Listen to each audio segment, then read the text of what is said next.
حبايبي تالتة ثانوي عاملين ايه؟ يا رب تكونوا كويسين. ان شاء الله النهارده هنحل اكزام 2.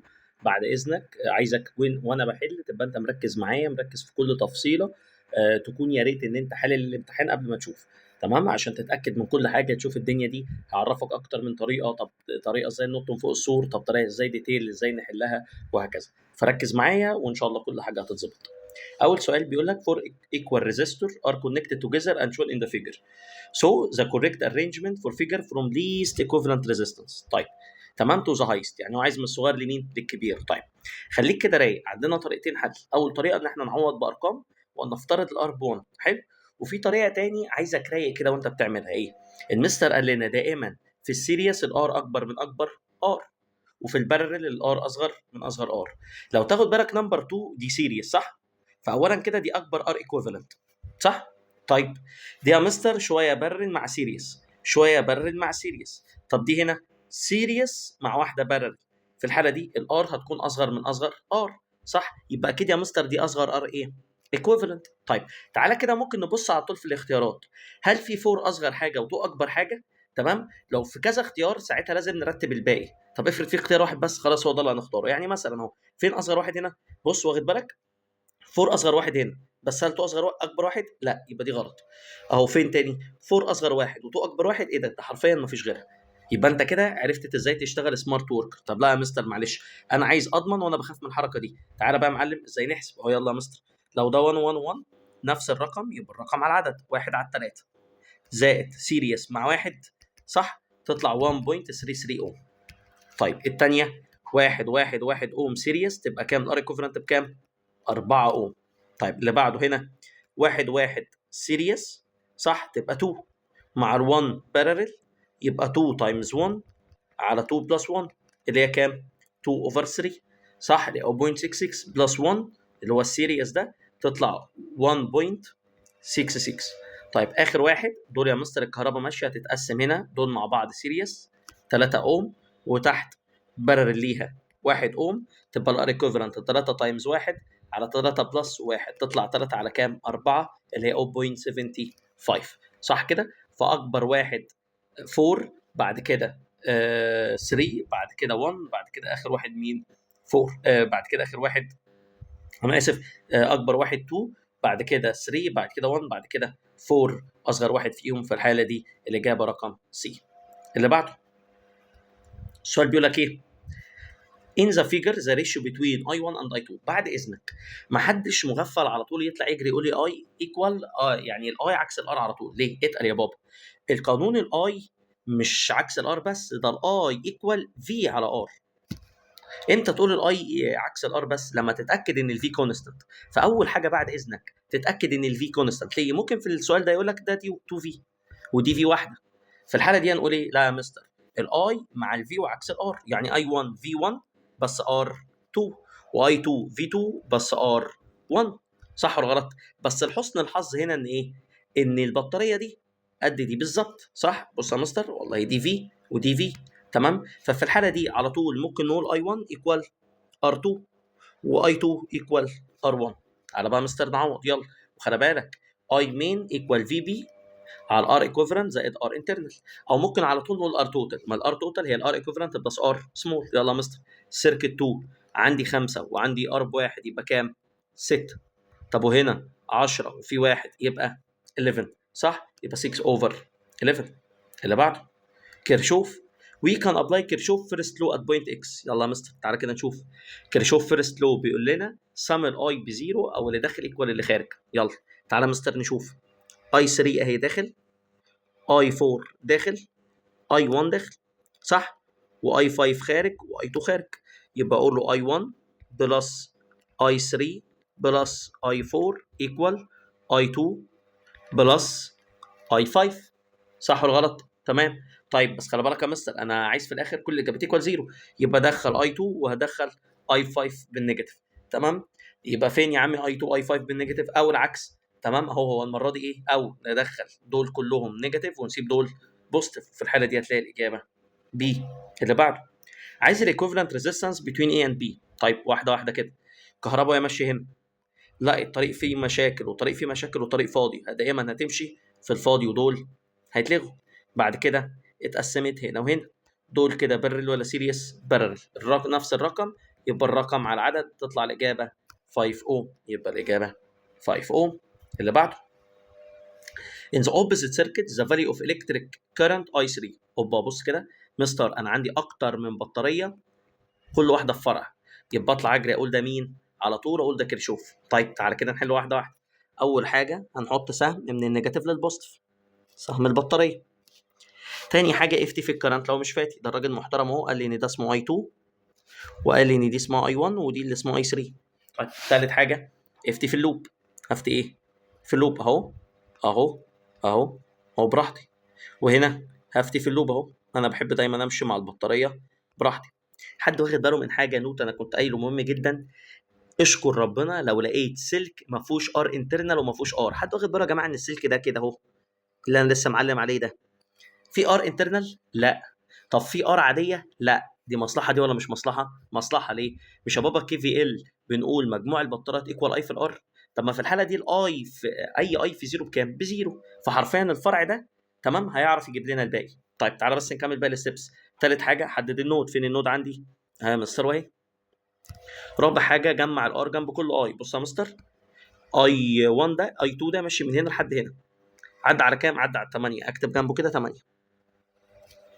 طيب تعالى يا عم بس نكبر عشان نشوف اهو. اي 3 ماشي من الكوره للكوره، عدى على كام؟ مفيش حاجه، زيرو. طيب اي 1 مشي يا عم من هنا لحد هنا اهو، من الكوره للكوره، عدى على كام؟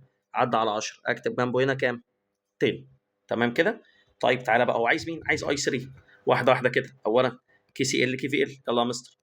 اي اهو اي 2 داخل واي 1 داخل، والاثنين صبوا ادوني اي 3، يبقى اي 1 بلس اي 2 ايكوال اي 3.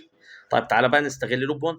يلا مستر، بطاريه ايكوال اي في الار، سمشن الفي بي ايكوال سمشن الاي في الار. يلا ريس، البطاريه الاولانيه معايا ولا عكسي؟ تعالى كده مستر نبص اهو، اللوب اهو والبطاريه اهي كده مع بعض ولا عكس بعض؟ مع بعض، يبقى 6 ايكوال، او 6 انا اسف، لسه في بطاريه تاني. بص يا مستر، اللوب ده طالع والبطاريه دي برده طالعه، يبقى بلس ولا ماينس؟ بلس 4 ايكوال. يلا اي حاجه، اي زيرو في اي 3 بكام؟ زيرو، صح؟ طيب هو ايه كمان؟ 8 اي 2. بص يا مستر، اللوب يمين والاي 2 يمين اهو، يبقى 8 اي كام؟ اي 2. يا ابن اللذينه، على طول اعرف اجيب اي 2 ولا لا؟ ده اللي انا كنت بقوله لك، استغل اي فرع فاضي في الحاله دي، تمام؟ اعرف ايه؟ اعرف اجيب التاني. يبقى كده يا عم اي 2 ايكوال 10 على 8، صح؟ ال 8 تايمز هتروح هناك بالديفايدد، قشطه كده، تطلع 1.25 امبير. طيب تعالى بقى يا مستر نشتغل في لوب 2. يلا عمي، بطاريات ايكوال هات في الارات. يلا يا ريس، البطاريه دي بص اهي، سوري، البطاريه دي اهي شمال واللوب شمال، يبقى معايا العكسي معايا. طيب البطاريه الثانيه فوق واللوب فوق معايا برضو، يبقى بلس 4 ايكوال هات في الارات كام يا عمي؟ اولا 0 اي 3 كده كده بزيرو، صح؟ طيب اي 1 بص شمال اهو واللوب شمال، يبقى 10 اي كام؟ اي 1، صح؟ هتطلع دول 8 بلس 4 ب 12، هنودي ال 10 بالديفايدد، هتطلع اي ار اي 1 ايكوال 12 على 10، تطلع الاجابه ب 1.2 امبير. حلو جدا. طيب يبقى انا كده الحمد لله بقى معايا اي 1 ومعايا اي 2. طب هو عايز مين؟ عايز اي 3. طب ما اي 3 اي 1 بلس اي 2 يعني 1.2 بلس 1.25، تلاقي الاجابه بكام؟ 2.45. اللي بعده السؤال بيقول لك in the opposite electric circuit when key is closed. اقف. المستر قال لنا في اسئله الكي ارجوك ما تنجمش. اول حاجه اعمل ايه؟ اقسم الصفحه نصين، صح؟ قال لك ايه اللي يحصل لما كي كلوز؟ قول له لازم يكون في اوبن بعد كده كلوز. حلو جدا. بعد كده يا مستر بعمل ايه؟ بعد كده في ستيبس لازم نمشي عليها، قولهم لي كده يا مستر معلش. اولا الار ايكوفالنت لازم يتغير، والاي مين لازم يتغير. مين دايما اللي هيفضل ثابت؟ دائما الفي بي. حلو. طيب تعالى بقى نحل. لو تاخد بالك قال لك هو وين كي از كلوزد ايه اللي هيحصل؟ طيب ده معناه بص ان الاميتر هنا قاري كام؟ 2 امبير لما كي كان ايه؟ كان اوبن. ده كده اول حاجه. جميل. ايوه اعمل ايه؟ حد واخد باله ان البطاريه مش معايا؟ اه بس يا مستر البطاريه كونستنت، يبقى لازم تطلع تجري تجيب الباتري. طب هجيبها ازاي؟ ما يا مستر بامانه الفي بي ايكوال اي مين في ار ايكوفالنت زائد ار انترنال. حلو جدا. الفي بي اهي، الاي مين بكام؟ هو يا بابا 2 امبير صح؟ في ار ايكوفالنت اللي بكام؟ بص بقى مستر الكهرباء ماشيه هنا اهي، ده اوبن فهتطلع في ال8 وتطلع في ال4 بس، يبقى 8 بلس 4 بكام؟ 12 بلس ار انترنال اللي هي بكام؟ 0. من هنا الحمد لله عرفت اجيب ان الفي بي بكام؟ 24 فولت. بعد اذنك اسئله الكي يا بابا لازم نطلع منها بحاجه قبل عشان نستخدمها بعد. ما هو لو ما كنتش عايز كده ما كنتش زماني قلت لك كي، كنت زماني قلت لك سؤال على طول. اما ميزه الكي ان في حاله قبل وحاله بعد. طيب الفي بي بقى يا ماستر دي ثابته ولا مش ثابته؟ دي دائما ثابته. طيب هلا واحد بقى مغفل قال لي ايه بقى؟ يا عم سهله، قول هتعمل ايه؟ قال لي بقول لك ايه، مش انت يا عم فكك من كل الهبل اللي انت قلته ده، مش انت عم تقفل الكي جدع؟ اه. فلقيت ولقيت بقوا بارل هيبقوا 4 اوم، ويا عم نفس ال 2 امبير هتمشي هنا، 2 في 4 بكام؟ ب 8، واختار 8 طبعا هتاخد ايه؟ زيرو. ليه؟ يا حبيبي المستر قال لنا معنى ان الكي اتقفل يبقى الار ايكوفالنت هتتغير، فالاي مين ينفع يفضل ثابت؟ تعمل حسابك ان لو الكي اتقفل الاي مين ده حصل له ايه؟ اتغير. ليه اتغير؟ عشان الارات زادت او قلت يبقى الايات لازم تزيد او تقل. طب تعالى بقى يا عم نشوف لو الكي كلوز الار ايكوفالنت هيتغير، تعالى نحسبه. 8 و8 بارل يبقوا 4، 4 و4 يبقوا 8، يبقى الار ايكوفالنت بكام؟ 8. طيب كنا لسه قايلين البطاريه ب 24 فولت، نعرف من هنا نجيب الاي مين؟ اي مين الجديده 24 على 8 تطلع بكام؟ 3 امبير يا ابن اللذينه. حلو جدا. طيب لو ده بقى يا عم بقى ب 3 امبير تعرف تحسب الفي ولا لا؟ اه يا مستر الفي ايكوال اي في الار، الاي ب 3 والار 8 و8 الدنيا 4، يبقى الاجابه بكام فولت؟ 12 فولت. يبقى الاجابه كام يا عمي؟ 12 فولت. حلو قوي السؤال ده، ركز بعد اذنك على اسئله الكي عشان في كتير قوي بيتلخبط فيها. تمام؟ اللي بعده بيقول لك كوندكتور اوف لينس ال اند كروس سكشن اريا 3 اي. حلو جدا. كونكتد بتوين في سو ذا كرنت از اي. جميل. عندي سلك طوله ال اهو، والاريا بتاعته ب 3 اي اهو، متوصل بفي باتري كان في كهرباء هنا اسمها اي. جميل. قال لك when the same potential is used، يعني نفس الفي with different conductor. يعني ايه different conductor؟ يعني ال والاريا مختلفين، والرو لا بس خلي بالك قال لك of same material. يعني ايه same material؟ يعني رو 1 equal رو 2. احسن حاجه وانت بتحل فيزيكس تفصص السؤال كده، لازم تفهم هو بيقول ايه. as a first one it was found that the I بقى ب 3 I. جميل جدا. طيب then the length and area. طيب واحده واحده كده خليك رايق. معنى انه نفس الفي يبقى مين المسؤول ان الاي زادت؟ اكيد الار قلت. طيب جميل. طب مستر عايز لينس واريا، اعمل ايه؟ واحده واحده، تعالى نشتغل بالجيفنز اللي هو مداني. هو مديني ايات صح؟ طيب والفي ثابته يبقى الاي مع الار ولا عكس الار؟ عكس ار. يعني حد يتضايق لو قلت لك اي 1 اوفر اي 2 ايكوال الار معايا ولا عكسي؟ عكسي، يبقى ار 2 اوفر ار 1. تمام كده؟ طيب مع مستر الار مع الرو خلاص قال لك الرو كونستانت، يبقى مع ال وعكس الاريا، يعني ار2 ال2 بس اريا 1. طب ار1 ال1 بس اريا 2. تحفه جدا. طيب تعالى نشوف، تعالى بقى مستر نعوض يلا. اي1 على اي2 بكام؟ اي1 ب1 اهو، واي2 بكام؟ 3. حلو جدا. يعني كاني ار2 ب1 وار1 ب3. حلو جدا. طيب تعالى بقى نشوف ال1 كان بكام؟ يبقى نشيل ال1 نحط ب1، واريا 1 ب 3 يبقى نشيل اريا 1 نحط كام؟ دي نشيلها نحط 3. حلو. طيب هو عايز مين؟ عايز ال2 بكام؟ واريا 2 بكام؟ بص بقى كده يا معلم، بقت السؤال ايه اهو، 1 على 3 ايكوال ال2 تايمز 3 على 1 تايمز اريا 2. قشطه؟ طيب تعالى بقى مستر نظبطها ازاي؟ اولا يا اما تقعد تجرب ال والاريا، ما دول يا جماعه ال الجديده واريا الجديده. حلو. تشوف مين في دول يديني نفس الايكويشن دي. يعني مثلا لو نفترض اول مره تعوض ال ب2 مثلا، حلو، ده لو انت في الماس على الله حكايتك. اول مره تعوض ال ب2 هنا اهو، والاريا هنا ب 18، وتحسب دول كده، والله لو طلعوا سرد يبقى الاجابه صح، ما طلعوش بسرد يبقى الاجابه غلط. طيب مستر انا واحد بتاع ماس بقى اعمل ايه؟ يعني انا عايز احل بسرعه. يلا يا عم تعالى اقول لك اهو، ال3 تحت بالديفايد تطلع فوق بالتايمز، والاريا تحت بالتايمز بالديفايد تطلع فوق بالتايمز، والال فوق بالتايمز تنزل تحت بالديفايد، فتبقى اريا 2 على ال2 ايكوال 3 تايمز 3. تمام؟ يبقى كام؟ يبقى اريا على ال ب9. كام يا عمي؟ والله الاريا فعلا لو ب 18 والال ب2 تطلع الاجابه بكام؟ ب9. يبقى دي الاجابه. مش عارف اقعد اعوض ادي كده، اعوض بالال والاريا، شوف مين هتنفع في الايكويشن. اهم حاجه الطريقه اللي انا بحل بيها، تمام؟ اهم حاجه الستبس اللي انا مشيت بيها. اللي بعده long straight wire carry current I in the figure which one from the following expression relate correctly magnetic field. مستر ماجنت ده شابتر كام؟ اولا كده فاحنا في شابتر 2.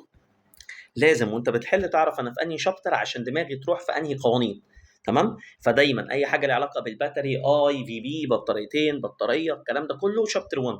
حلو. اي حاجه ليها علاقه بالماجنت، بالفورس، بالتورك، بالديفايسز، اميتر، فولتميتر، اوميتر، كجهاز، الكلام ده يبقى انا على طول في 2. اي حاجه فيها سيره الاندكشن يبقى انا في 3. اي حاجه سيره اي سي سيركت يبقى انا في 4، وهكذا. ده كده الكهرباء، تمام؟ تعالى واحده واحده نشوف. is produced due to current at point XYZ. حلو جدا. that lie in the same plane of wire. هو عايز مين اكبر او مين البي الكبير؟ مستر خلاص بقى، ده احنا عارفينها. اقرب واحد هو عنده اعلى بي، وابعد واحد هو عنده اقل بي، واللي في النص بين البنين. اولا كده بي اكس اكبر واحد. فين بي اكس اكبر واحد؟ اهو يا عمي الاجابه على طول ده اهو. ولو سمحت اللي مش عارفين بق السمكه، بص يا حبيبي، بق السمكه على الكبيره اهو يا بابا اهو، عشان في ناس فاجر في الفيزياء بس بق السمكه مش عارفها بيودينا في داهيه، فبعد اذنك ركز.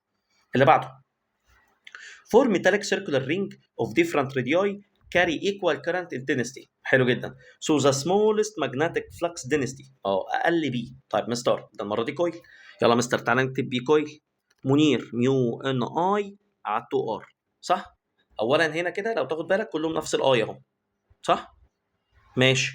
يبقى الاي مش معانا، ومحدش جاب سيره الان، والميو واحده كلهم في الاير، يبقى على طول البي مع الار ولا عكس الار؟ عكس الار، صح؟ ما معنى ان هو عايز اقل بي يبقى دور على حاجه فيها اعلى ار، في الحاله دي هتبقى رقم A.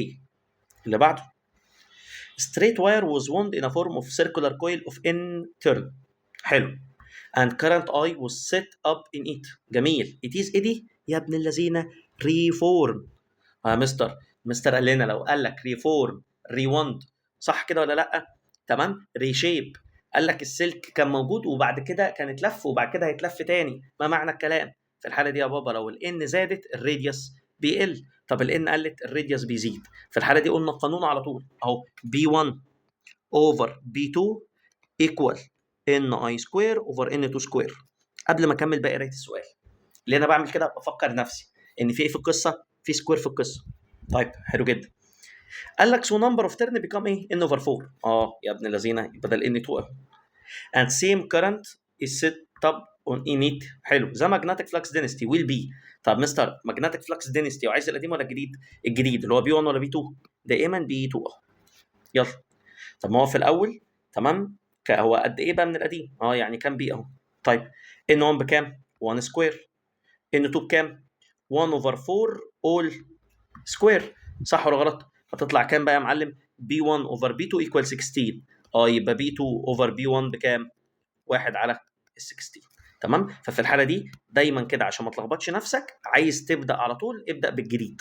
يعني بدل ما تقول بي 1 على بي 2 وتشقلب ممكن تنسى تشقلب على طول يا بابا. اللي طالبه منك الجديد. يعني ايه؟ اعمل هو بي 2 اوفر بي 1 ده اللي انت مطلوب اهو. ايكوال كام؟ ان 2 سكوير اوفر ان 1 سكوير، يعني كوارتر سكوير اوفر 1 سكوير. تطلع الاجابه بكام؟ 1 اوفر 16. يبقى بي الجديده والديفايدد دي تطلع فوق بالتايمز، يبقى 1 اوفر 16 بمين؟ بي القديم. تمام، عشان اللي بيتلخبط. تمام، دايما لما يطلب حاجه ده طلب الجديد مش القديم. اللي بعده السؤال ده حلو. قال لك in the figure shown two parallel wires x and y. ماشي. separated by normal distance 30 سم. تحفه. carry an electric current of 3 ampere and 4 ampere respectively. واحد شايل 3 اهو، واحد شايل 4. جميل، ماشي، عارفين. and being affected by external magnetic field B. بامانه الاكسات دي مش دبان، افتكر قلت لك كتير. يبقى الاكسات دي يا بابا ماجنت، يبقى معانا يبقى كده في كام ماجنت في الرسمه؟ 3، سلك اكس وسلك واي وبي اكسترنال. ده لو طلب ماجنت فهي نقطه. حلو. that directed into the page if resultant magnetic force.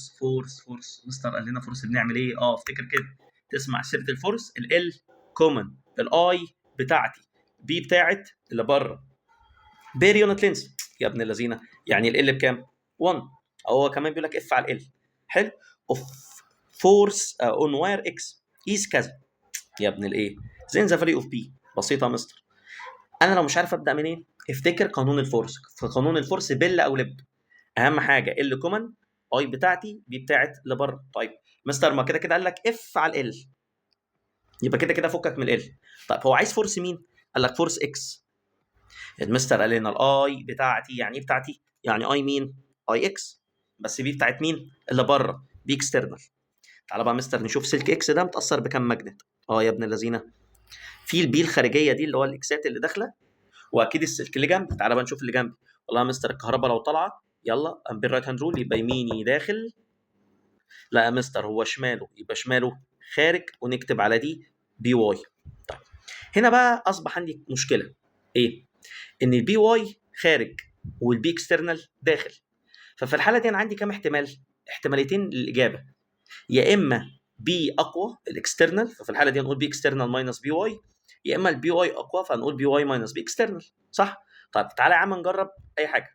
ولنفترض مثلا هنجرب بي واي.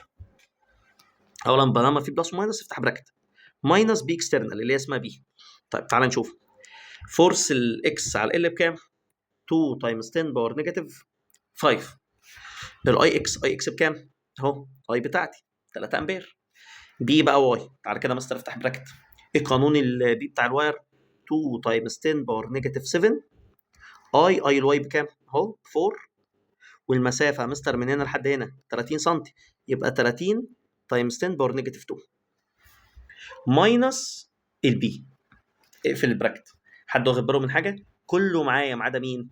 ما عدا البي. تعالى كده يا ريس نشوف. اقول له ايه؟ افتح كده الكالكوليتور. 2 تايمز 10 باور نيجاتيف 5 ايكوال الفا ايكوال. افتح ايه؟ 3 تايمز، افتح براكت. تمام. 2 تايمز 10 باور نيجاتيف 7. يلا معايا كالكوليتور اهو. تايمز الاي اللي هي 4 والمسافه اللي هو ب 30. حلو. ماينس بي اكسترنال اللي هو اكس. حلو. ببص لقيت الاجابه بكام بقى يا معلم؟ لقيت الاجابه نيجاتيف 4 تايمز 10 باور نيجاتيف 6. الاقي واحد بقى عندي ليميت قال لي اهي الاجابه اهي. طيب هل الاجابه دي كده صح ولا غلط؟ غلط طبعا. ليه؟ يا مستر ما فوق نيجاتيف 4 تايمز 10 باور نيجاتيف 6 ودي بالبوزيتيف. هنا بقى يا حبيبي في حاجه اسمها ماجنت بالنيجاتيف؟ لا استحاله. يبقى في الحاله دي نختار دي غلط. ليه؟ الاجابه بالنيجاتيف، ما فيش حاجه اسمها ماجنت بالنيجاتيف. تمام؟ حد عنده مشكله؟ طيب حلو جدا. ففي الحاله دي نعمل ايه؟ لا يا بابا في الحاله دي بي واي ماينس بي اكسترنال غلط. امال هنقول الاجابه ايه؟ نعكس بقى. بي اكسترنال هو اللي ماينس بي واي. يعني في الحاله دي هنخلي يا بابا ده اللي بالنيجاتيف وده اللي بالايه؟ بالبوزيتيف. فاهم حاجه؟ يعني كل اللي هنعمله هنغير دي، بدل ماينس اكس هنخليها بلس اكس، وبدل الرقم ده بالبوزيتيف هنخليه بالنيجاتيف. فاهم حاجه؟ العكس. صح كده ولا لا؟ في الحاله دي يا معلم هتيجي تبص هتلاقي الاجابه فعلا ب 9.33 تايمز 10 باور نيجاتيف 6، وفي الحاله دي بالبوزيتيف. يبقى دي كده صح ولا غلط؟ في الحاله دي صح. بص على فكره السؤال ده رخم جدا. عمل لك ايه؟ جاب لك الاختيارين عشان متهور يقول لك اهو يا عم ما فرقتش اهي. تمام. بعد اذنك خلي بالك في الحاله دي هو بيلعب معاك. تمام. دايما لو في حاجه فيها ماينس وما قالكش مين الكبير، بعد اذنك لو لقيت الاجابه بالنيجاتيف ما تختارهاش. تمام. لازم الماجنت يكون بوزيتيف، لازم اللينس يكون بوزيتيف، لازم الكهرباء الوحيده اللي ممكن تكون نيجاتيف. نيجاتيف دي يعني عكس الاشاره عادي. فاهم؟ بس في حاجات ما ينفعش تكون ايه؟ ما ينفعش تكون نيجاتيف. السؤال ده مهم جدا، اكتب عليه فيري امبورتنت وركز عليه وانت بتذاكر. اللي بعده ان الكتريك كارنت. تمام.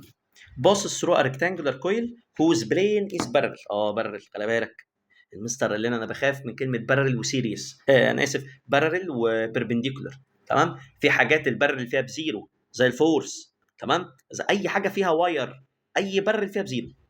اي حاجه فيها كويل لا البارل هو اللي حلو، ما عدا الفاي طبعا. طيب تعال نكمل. قال لك كويل اهو. ايه ده؟ لا كويل كويس في البارل عادي. in magnetic field of flux 2 تسلا. تسلا يعني بي. if magnetic dipole moment. مين يا مستر المagnetic dipole moment دي؟ كانت الام دي اللي هي الاي ان. حلو. of coil equal كام؟ 0.3. ماشي. عايز المagnetic تورك. طبعا مثلا خلاص تورك ايكوال باي ان. صح ولا غلط؟ طيب ما البي والاي ان يعني 2 في كام؟ في 0.3. ده هبل جدا، تعويض مباشر هتلاقي 0.6 نيوتن دوت متر. ده سؤال عادي. اللي بعده 3 جالفانومتر. جلف ده اكيد شابتر 2. of equal coil resistance ار جي. was connected to 3 multiplier. حلو جدا. convert them into voltmeter. اقف. الفولتميتر كان بيتوصل بارل ولا سيريس؟ لا يا مستر، الفولتميتر انا عايزه يقرا الفي الكبيره، فلازم ازود الار. ومين اللي عنده ار كبيره في السيريس ولا في البارل؟ في السيريس. افتكر كده. ماشي. فاهم؟ انا دلوقتي بعلمك ازاي افكر في الامتحان. ها، انا بفكر معاك، بقول كده ده المستر قال لنا كذا عشان افتكر، فركز بعد اذنك واهتم بالكلام ده. تمام.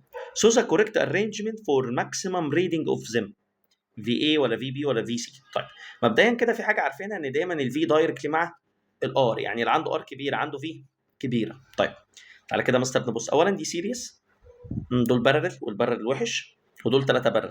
يبقى بالمنطق كده مين؟ اكيد دي اعلى واحده، بعد كده دي، بعد كده دي. طبعا ده سؤال خايب جدا. في اي بعد كده في بي بعد كده في سي. ده اسئله بتنجان خالص وهو عادي يعني. اكسبيرمنت 21 اللي بعده. in the shown figure the resultant magnetic flux density at point B. حلو جدا. السؤال ده اكتب عليه مهم، فكرته جميله وبتتكرر كتير في الامتحانات. due to two current that passes through the two wires X and Y is B total. ماشي. قال لك ايه؟ انا تهت. نقرا تاني. قال لك في الصوره اللي قدامك الريزلتنت ماجنتيك فلكس ات بي من التو كرنت اللي قدامك دول، تمام، اسمه بي توتال. حلو.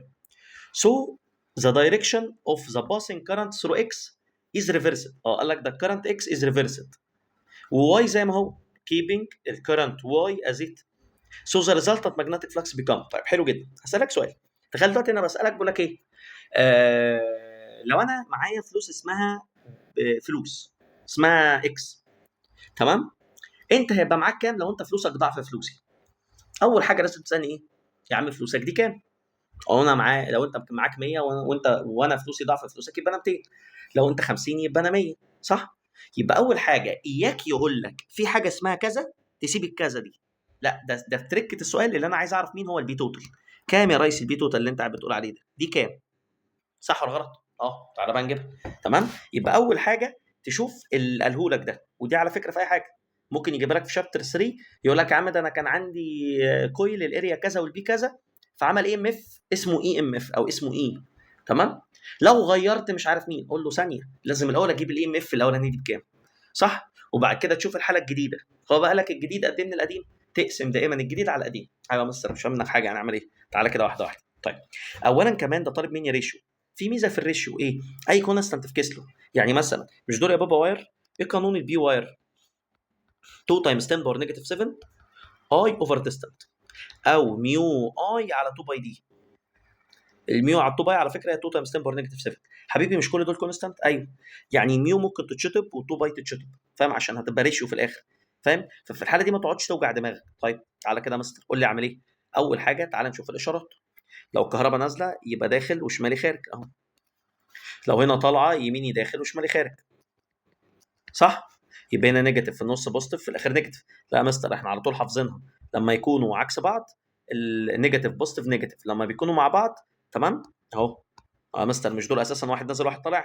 يا مستر مش هقعد اعمل الهبل ده، على طول اللي بره نيجاتيف واللي في النص بوزيتيف. يا عم براحتك عيش، صح؟ هو قال لك في البي توتال في النص كان اسمه بي توتال. تعالى الاول نجيب البي توتال بكام. والله في الحاله دي بي توتال ايكوال بي 1 بلس بي 2. هقعد اعمل ميو اي، فكك على طول. احنا هنا ريشيو صح؟ اقول له على طول اي على الديستانت. الاي بكام؟ 1. والمسافه من هنا النقطه اللي هدرسها 2 بلس الاي هنا بكام؟ 2. والمسافه من النقطه لحد من السلك للنقطه اللي هدرسها 1. تطلع اجابه هاف زائد 2 2.5 تسلا. يبقى البي توتال اللي هو بيقول عليها بي توتال دي بكام؟ 2.5. طيب تعالى بقى قال لك ايه؟ قال لك اف واير اكس از ريفرس. تعالى يا مستر نعكس واير اكس ولا تزعل نفسك، عادي جدا اهو. بدل ما واير اكس نازل هيبقى طالع، يعني كل اللي هيتعمل ايه؟ ان الاشارات هتتبدل. لما دول يا مستر يبقوا زي بعض يبقى من بره بوزيتيف ومن جوه نيجاتيف. هل في حاجه في الديستانت اتغيرت؟ لا. يعني حرفيا هو نفس الارقام دي، بس الفرق بدل بوزيتيف في النص هيكون نيجاتيف. يبقى يا عم والله بيك جديده، بدل ما كان هاف بلس 2 تمام هتبقى 2 ماينس هاف، فاهم؟ بدل ما 2 بلس هاف هي 2 ماينس هاف، تطلع بكام؟ 1.5 تسلا. طيب هو بقى عايز يعرف بي الجديده بكام قد ايه. بص من بي توتال من بي القديمه اهي، الاختيارات كلها بي القديمه. يبقى دايما تعمل ايه؟ تقسم القديم الجديد على القديم. انا عايز اعرف الجديد قد ايه من القديم، تقسم الجديد على القديم. يعني مثلا انا كان معايا 50 جنيه، بقى معايا 100 جنيه، فلوسي حصل لها ايه؟ هتقول لي بقى تتدبل. عملت ايه؟ قلت ال 100 على 50 الجديد ديفايدد القديم، صح؟ يبقى له 1.5 على 2.5، تطلع الاجابه بكام يا معلم؟ تطلع الاجابه ب 3 اوفر 5. فين هي الاجابه؟ سي. وصلت بكل شياكه. ركز، الحته دي مهمه برضو، بيتسال فيها كتير. يقول لك حاجه ايكوال كذا، لو غيرنا ايه اللي هيحصل؟ وهتبقى قد ايه من الجديد؟ قد ايه من القديم، انا اسف. احسب الاول الحاجه القديمه دي بكام، واقسم القديم على الجديد على القديم. اللي بعده اول جراف اهو. ايه ده في جرافات كتيره شكلها في الامتحان، وفي سلوبس كتيره. تعالى نشوف هنعمل فيها ايه. اول حاجه بيقول لك the graph represent relation between force act on a current carrying wire when placed perpendicular to magnetic flux B. ماشي، هو فعلا علاقه الفورس مع البي، والمستر قال لنا اول حاجه ركز على اليونت. اليونت متظبطه. طيب الحمد لله تمام. قال لك so the magnetic force act on a wire equal 3 تسلا. the magnetic force when magnetic flux density ب 3 تسلا والبي بكام؟ بسيطه يا مستر. نعمل ايه؟ اولا دي علاقه دايركت، صح؟ يعني ايه دايركت؟ يعني عادي جدا ممكن اقول لك لما البي كان ب5 الفورس كان بكام؟ اهو لما البي كان ب5 الفورس كان ب10. يبقى لما البي كان ب3 الفورس هيكون بكام؟ وتعمل كروس مالتيبليكيشن وتطلع 3 تايمز 10 على كام؟ على 5، تطلع الاجابه ب6. بسيطه جدا ولا فيها حاجه، عشان علاقه ايه؟ غير علاقه دايركت. اللي بعده بص، مش هقرا السؤال، مش هعمل حاجه. ده جراف انا حافظه صم، والمستر قال لنا لما بتلاقي الجراف ده اطلع اجري قول لي شويه بوينت، وبعد كده اقرا اللي هو طالبه. اول حاجه المستر قالها لنا، الكلام ده كله يا جماعه في الريفيجن. اعمل ايه؟ اول حاجه ركز على اليونتس. اول حاجه بص ده ملي، يعني تايمز 10 باور نيجاتيف 3. تاني حاجه بص دي مضروبه في كام؟ 10 باور نيجاتيف 2. يبقى اي رقم من هنا تمام في الحته دي مضروب في 10 باور نيجاتيف 3، تمام؟ واي رقم من هنا مضروب في كام؟ 10 باور نيجاتيف 2. طيب تعالى بعد كده ايه كمان؟ المستر قال لنا حاجه ثانيه. طبعا قال لنا دائما النقطه دي فاكر اسمها مين؟ جامد، اسمها اي جي. ثالث حاجه لو جبت السلوب كانك جبت مين؟ كانك جبت الفي جي او الفي اس او الفي اميتر. ليه يا مستر؟ يا حبيبي مش الاميتر كان عنده ار جي وار اس امبارل، صح؟ يعني الفولت بتاع الار جي هو الفولت بتاع الار اس، هو الفولت بتاعهم كلهم الار مين؟ ار اميتر. فاكر؟ جامد. كمل بقى، هو عايز مين؟ تعال بقى نقرا السؤال. يعني انا كده بص انا ما حليتش حاجه على فكره، بس انا قلت كل حاجه ممكن يسالني فيها في الجراف. تمام. ممكن كمان يطلب الار جي، اقول له الفي جي اللي هو الاسلوب على الاي جي. بص يبقى انت كده ايه، لو جالك الجراف ده هتعرف تحله. بص لو طلب منك ايه حتى. تعال بقى نقرا. قال لك جراف represent the maximum current intensity measured by a meter and reciprocal of its shunt resistor. So the maximum potential تمام of between the shunt terminals. بص عايز يغفلني بقى ليه؟ المغفل هيقعد يقول يا نهار ابيض الفي شنط اي شنط فار شنط، واقعد اوجع نفسي اوجع دماغي ولا ليه اي لازمه. ايه؟ والله يا بابا السلوب ايكوال في جي هو الفي شنط بيكوز ايه؟ بيكوز بارل. يعني حرفيا انت لو جبت السلوب هتعرف تحل. بس كده بس كده. طب تعالى بقى مستر نجيب السلوب. اختار اي ايه؟ اي نقطتين. تعالى اهو يا عم، ونفترض اختار دي اهي مع دي اهي يا عم. يلا ما هي نقطتين اهو. يلا y2 minus y1 يبقى كام يا عمي؟ 60 minus 40. بس خلي بالك يا ريس كل ده مضروب في كام؟ 10 باور نيجاتيف 3، وعشان في ماينس وبلس لازم نعمل براكت تايمز 10 باور نيجاتيف 3 اوفر، صح؟ x2 minus x1. x2 بكام؟ ب 5. x1 بكام؟ 2.5. يبقى 5 minus 2.5. بس خلي بالك يا مستر كل ده براكت مضروب في كام؟ 10 باور نيجاتيف كام؟ 10 باور نيجاتيف 2. تمام كده يا معلم. يبقى تقول له ايه؟ يبقى تقول له يعني 60 ماينس 40 هتقول ب 20 تايمز 10 باور نيجاتيف 3 على 5 ماينس 2.5 اللي هي 2.5 تايمز 10 باور نيجاتيف 2 تلاقي الاجابه 0.8. تختار الاجابه وانت حاطط رجل على رجل. وبص لو جالك جراف زي ده انا لو مذاكر كويس عارف كل حاجه ممكن يسالها فيها، انا مش لسه هتغفل. اللي بعده اوميتر. جامد. مستر قال لنا لما بلاقي الاوميتر بعمل ايه؟ افتكر كده. ار اكسترنال ايكوال شقلب الرقم وقلل منه واحد ار ديفايس. افتكر القانون. على فكره لسه ما قريتش السؤال صح؟ بس افتكر كده لما تسمع سيره اوميتر ار اكسترنال ايكوال 1 اوفر ان ماينس 1 ار ديفايس. ايه اللي انا بعمله ده؟ انا بفكر نفسي عشان ما انساش لو السؤال صعب اتوتر. طيب تعال نشوف مين يا مستر الان دي اللي هو الربع نص خمس الكلام ده كله.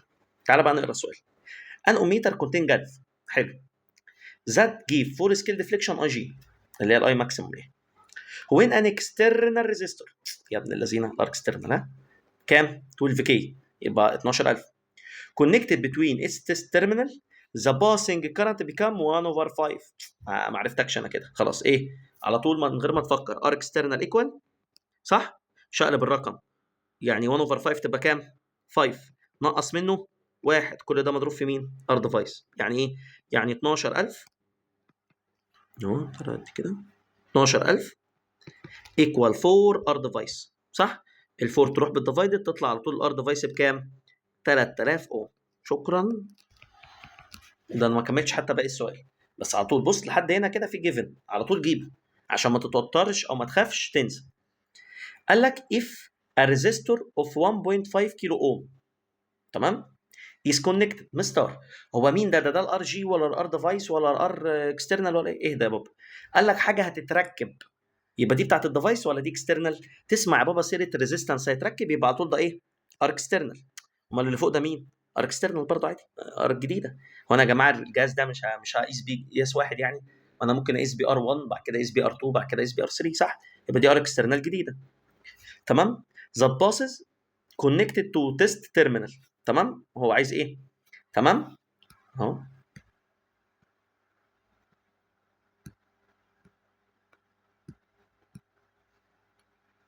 هو عايز ايه بقى؟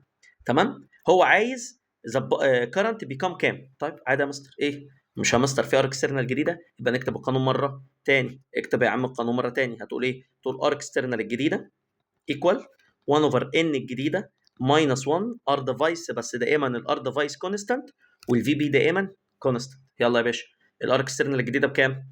1000 ونص 1 اوفر ان ماينس 1 ار ديفايس اللي لسه مطلعينها بكام؟ 3000. كالكوليتور يا باشا اهو 1500 ايكوال 1 على اكس ماينس 1 اقفل البراكت تايمز 3000 هتلاقي الاجابه بكام يا معلم؟ هتلاقي الاجابه ب 2 اوفر 3 اهو. تعالى قول له 1000 ونص ايكوال اهو 1 اوفر اكس ماينس 1 اقفل البراكت تايمز 3000 هتلاقي الاجابه بكام يا عمي؟ 2 اوفر 3 يعني 2 اوفر 3 اي جي ولا اي حاجه جبت حاجه ومن دي جبت حاجه ثانيه. اللي بعده magnetic flux whose density is changed by constant rate. جميل. is acting normally. ركز في الكلام ده normally يعني perpendicular. ماشي. to circular coil so that and induced EMF is E. ماشي. قال لك ايه؟ قال لك عندي كهرباء اسمها E. تمام؟ in this coil. if number of turn of coil get increased to double يعني ان الجديده بقت ب2 and its area get decreased to its half يعني area الجديده بكام؟ half. while rate of a change of magnetic flux density remain. يعني ايه يا بابا كلمه ريت؟ المستر قال لنا كلمه ريت يعني اي حاجه على التايم. يعني دلتا بي على الدلتا تايم قال لك ريمين ذا سيم. حلو جدا. هو عايز الاي ام اف انديوست يا مستر بسيطه مش الاي ايكوال ان دلتا بي اريا على الدلتا تايم. حلو. هو قال لك البي والاريا كونستانت يبقى الكهرباء مع الان ومع الاريا. طيب ما قال لك الان ب2 والاريا بهاف 2 تايمز هاف بكام؟ ب1 يبقى انا كنت اي وهفضل اي ولا اي حاجه. اللي بعده السؤال بيقول لك ايه؟ A student conduct the following steps by using tools shown in the figure. بص تعالى كده نشوف التولز اللي عندنا. كان عندي مين ومين؟ كان عندي سيلينويد وعندي ماجنت. تعالى نشوف. Moving the magnet toward stationary. يعني ايه كلمة stationary؟ اكتب عليها ثابت. اللي مش عارف هيلاقي في الامتحان ورقة عربي يعرف يشوف منها. stationary solenoid. ماشي يعني هو حرك الماجنت عن سيلينويد. Moving both solenoid and magnet with same speed and the same direction. اكتب على ستيب 2 دي كنا قايلينها لما تلاقي الماجنت اتحرك نفس الحركه بتاعت السولينويد والاثنين بنفس السرعه ونفس الاتجاه دائما الاي ام اف هنا بكام؟ بزيرو. صح؟ تمام. عارفين لو الاثنين عكس بعض عادي ليه؟ هيبقى في فاريشن. تمام. لو واحد ثابت والتاني بيتحرك ماشي بس اثنين بيتحركوا في نفس الاتجاه عمرهم ما يمسكوا بعض بشرط لو نفس الايه؟ سرعه. برضه لو واحد كان اسرع من الثاني عادي بس دائما لو الاثنين نفس الاتجاه ونفس السرعه دائما الكهرباء بزيرو. moving both solenoid and magnet with same speed but in two opposite direction. لا دي عادي دي كهرباء. حلو. which of the above steps doesn't produce induced EMF. هنا بقى خلاص مين اللي فيهم مش هيعمل على طول ستودنت مين؟ بي. على فكره انت لو مذاكر كويس هتبتدي تستنتج الاجابات اصلا قبل ما تحل. تمام، في كده حاجات بنقف عندها نبقى عارفين ايه اللي بيحصل. اللي بعده The figure illustrates structure of simple electric motor when coil rotate by angle 45. حلو. From parallel position the force act on the wire AD. مستر قال لنا نوت مهم جدا جدا جدا، افتكروا هتلاقيه برضه في الملزمه وفي الريفيجن وفي كل حاجه. دائما مين يا مستر في حاله الموتور بيتاثر والفورس عنده بيختلف؟ الوايرز دول اهو، دول ودول. ليه؟ والله مستر واير دي سي في الحاله دي هو ايه؟ بزيرو، الفورس بزيرو. ليه؟ عشان ماجنت بارل ولا بيربنديكولار؟ بص كده يا مستر، تعالى اهو، انا اسف اهو، بص الماجنت دايما بيمشي في اللي فين؟ من نورث للساوث اهو، زي اتجاه اللون الاخضر اللي انا عامله ده. تمام؟ طيب ففي الحاله دي الماجنت مع بي سي، هو ده البي، مع دي سي ومع اي بي في الحاله دي بكام؟ بزيرو. حلو؟ طب مع اي دي ومع سي دي سي بي دائما ايه؟ بص يا مستر ده بيربنديكولار، في الحاله دي بيبقى ايه؟ ماكسيمم، صح؟ طيب افرض الكويل لف، فالكويل بدل ما في الحاله دي هيبقى كويل ايه؟ بيربنديكولار، يعني هيبقى واقف كده اهو، وده اتجاه الماجنت اهو. تمام؟ في الحاله دي صح؟ في الحاله دي دي سي هيزيد الماجنت، بص هيتخبط كده اهو هنا وهنا، ففي الحاله دي هيتخبط. طب وكمان اللي واقفين بالطول برضه هيبقى بيربنديكولار، ففي الحاله دي قلنا على طول نوت ايه؟ قلنا دائما اللي الماجنت فيه بيزيد هما الاثنين سايد دول، مين ومين؟ اهو دائما ده وده. ليه؟ هما في الحاله دي زيرو، ولما يلف هيبقى بيربنديكولار، هيبقى ماكسيمم. بس مين بقى اللي طول عمره ماكسيمم؟ اي دي دائما ماكسيمم، وسي بي دائما ماكسيمم. مهما لف هيفضل طول عمره في الحاله الايه؟ في الحاله الماكسيمم. تمام؟ طيب هو في الحاله دي بيقول لك واير اي دي، ما ده النوت اللي انا لسه قايله ان هو دائما مين؟ ريمينز ماكسيمم، ده مش بيتغير. تمام؟ دي سي في الحاله دي هو زيرو، ولما بيلف بيكون ماكسيمم. عشان كده حتى قلنا جرافين، لو قال لك الفورس عند اي دي او الفورس عند سي بي مع السيتا، هنقول دائما ايه؟ كونستانت. مهما الكويل لف بيفضل دايما ثابت. طيب الفورس بتاع دي سي او الفورس بتاع اي بي مع السيتا، بص يا مستر هو في الحاله دي بكام؟ بزيرو. طب لو لف هيزيد هيزيد هيزيد لحد ما يوصل لمين؟ ماكسيمم، ويبقى عامل زي ساين كيرف كده. تمام؟ عشان بعد كده لما يكمل لف يرجع تاني لمين؟ للزيرو. فاهم حاجه؟ فعشان كده دايما بنعمله ايه؟ زي الساين كيرف. اكتب على الاثنين دول نوت، دول فيري امبورتنت، وهتلاقيني برضو عاملهم لك في الملزمه، وكل الكلام ده شرحناه بدل المره 1000. اللي بعده when a straight wire of unit length، يعني ال بكام؟ 1 moves perpendicular to magnetic flux of density 0.4، مين ده؟ B. an induced EMF of 0.2 volt get generated، ده مين ده؟ an induced EMF of 0.0 volt. حلو جدا، يبقى ده ال EMF induced. جميل. between its terminal so the velocity of wire equal. ماشي، تعال نشوف. مستر ايه القانون ده؟ قال لك واير، في واير في القصه، وقال لك EMF induced، يبقى ال EMF induced equal بلف. يلا ال EMF بكام؟ 0.2. حلو. البي بكام؟ 0.4. اليونت لينس يعني ال ب1، فاضل الفي، صح؟ ودي يا مستر بالتايمز تروح هناك بالديفايدد 0.2 على 0.4 تطلع الاجابه بكام؟ هاف. اللي بعده The following figure represent 4 straight wire. جميل. Each one connected to closed electric circuit while move with velocity v in uniform magnetic field. تمام؟ قال لك in which of the following the direction of induced current. اقف. المستر قال لي بلاقي كلمه induced current اطلع اجري اكتب ايه؟ فليمنج رايت ولا ليفت؟ افتكر دايما طالما في اندكشن دايما نشتغل بفليمنج مين؟ رايت هاند رول. حتى تمام لو طلب الفورس، حتى لو طلب مين؟ فورس. طب تعالى نشوف واحده واحده. لو البي داخل والاي شمال يبقى الفورس فوق. تمام؟ طب ما هو قال لي تحت يبقى دي غلط. تمام؟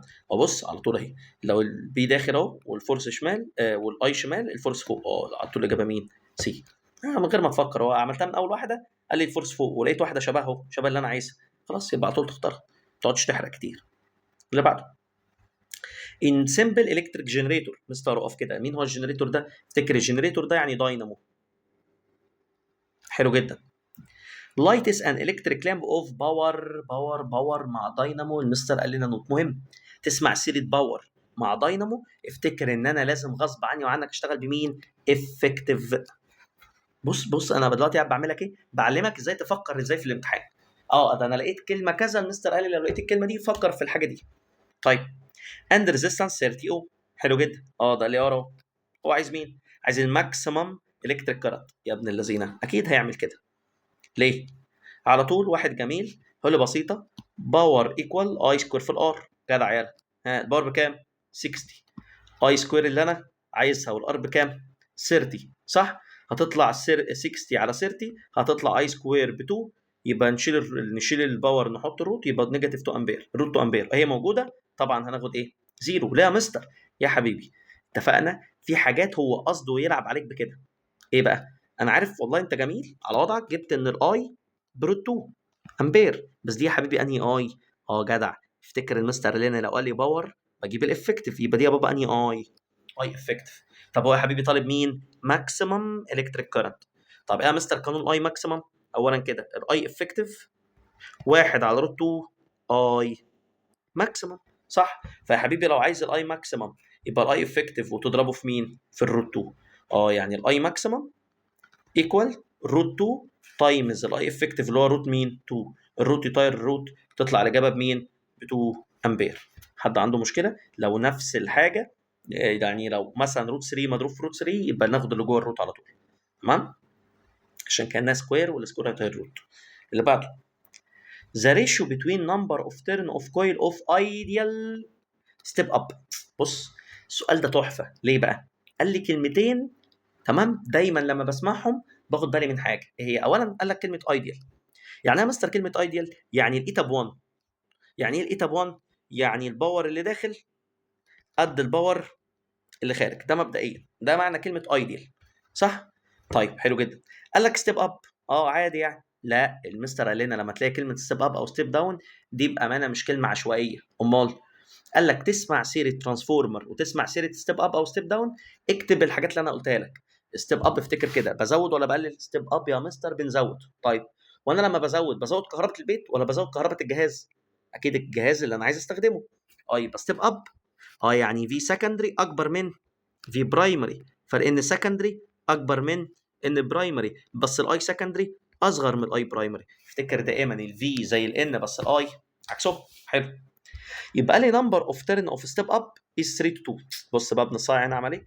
شقلب الارقام ولا لا؟ متعود طول عمرك هتقول ان بي على ان اس. لا يا حبيبي ده احنا قلنا ستيب اب الان اس هو الاكبر من مين؟ من ان بي. يعني يا بابا ال 3 دي هي الان اس وال2 دي هي مين؟ الان بي. فلو انت جاهز وكل حاجه في دماغك مذاكرها كويس وعارف الرد بتاعها حرفيا هتعرف تجاوب اي حاجه. هتعمل بس حسابك ان انت ايه؟ ده قال لي كذا برد بقول كذا. حلو. قال لك if each secondary coil connected to a device. جميل جدا. that work at potential difference 300 فولت.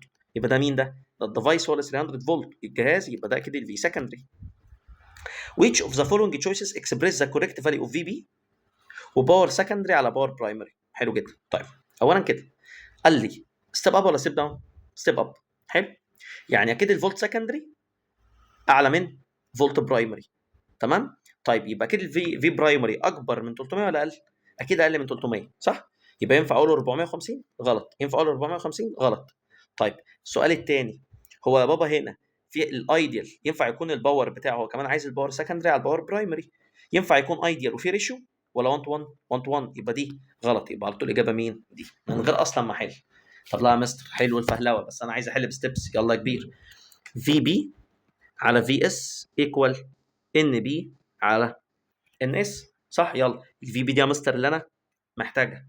الفي اس بكام؟ 300. الان بي مغفى ريول 3 دي 2 يا بابا، والان اس هي اللي ب 3.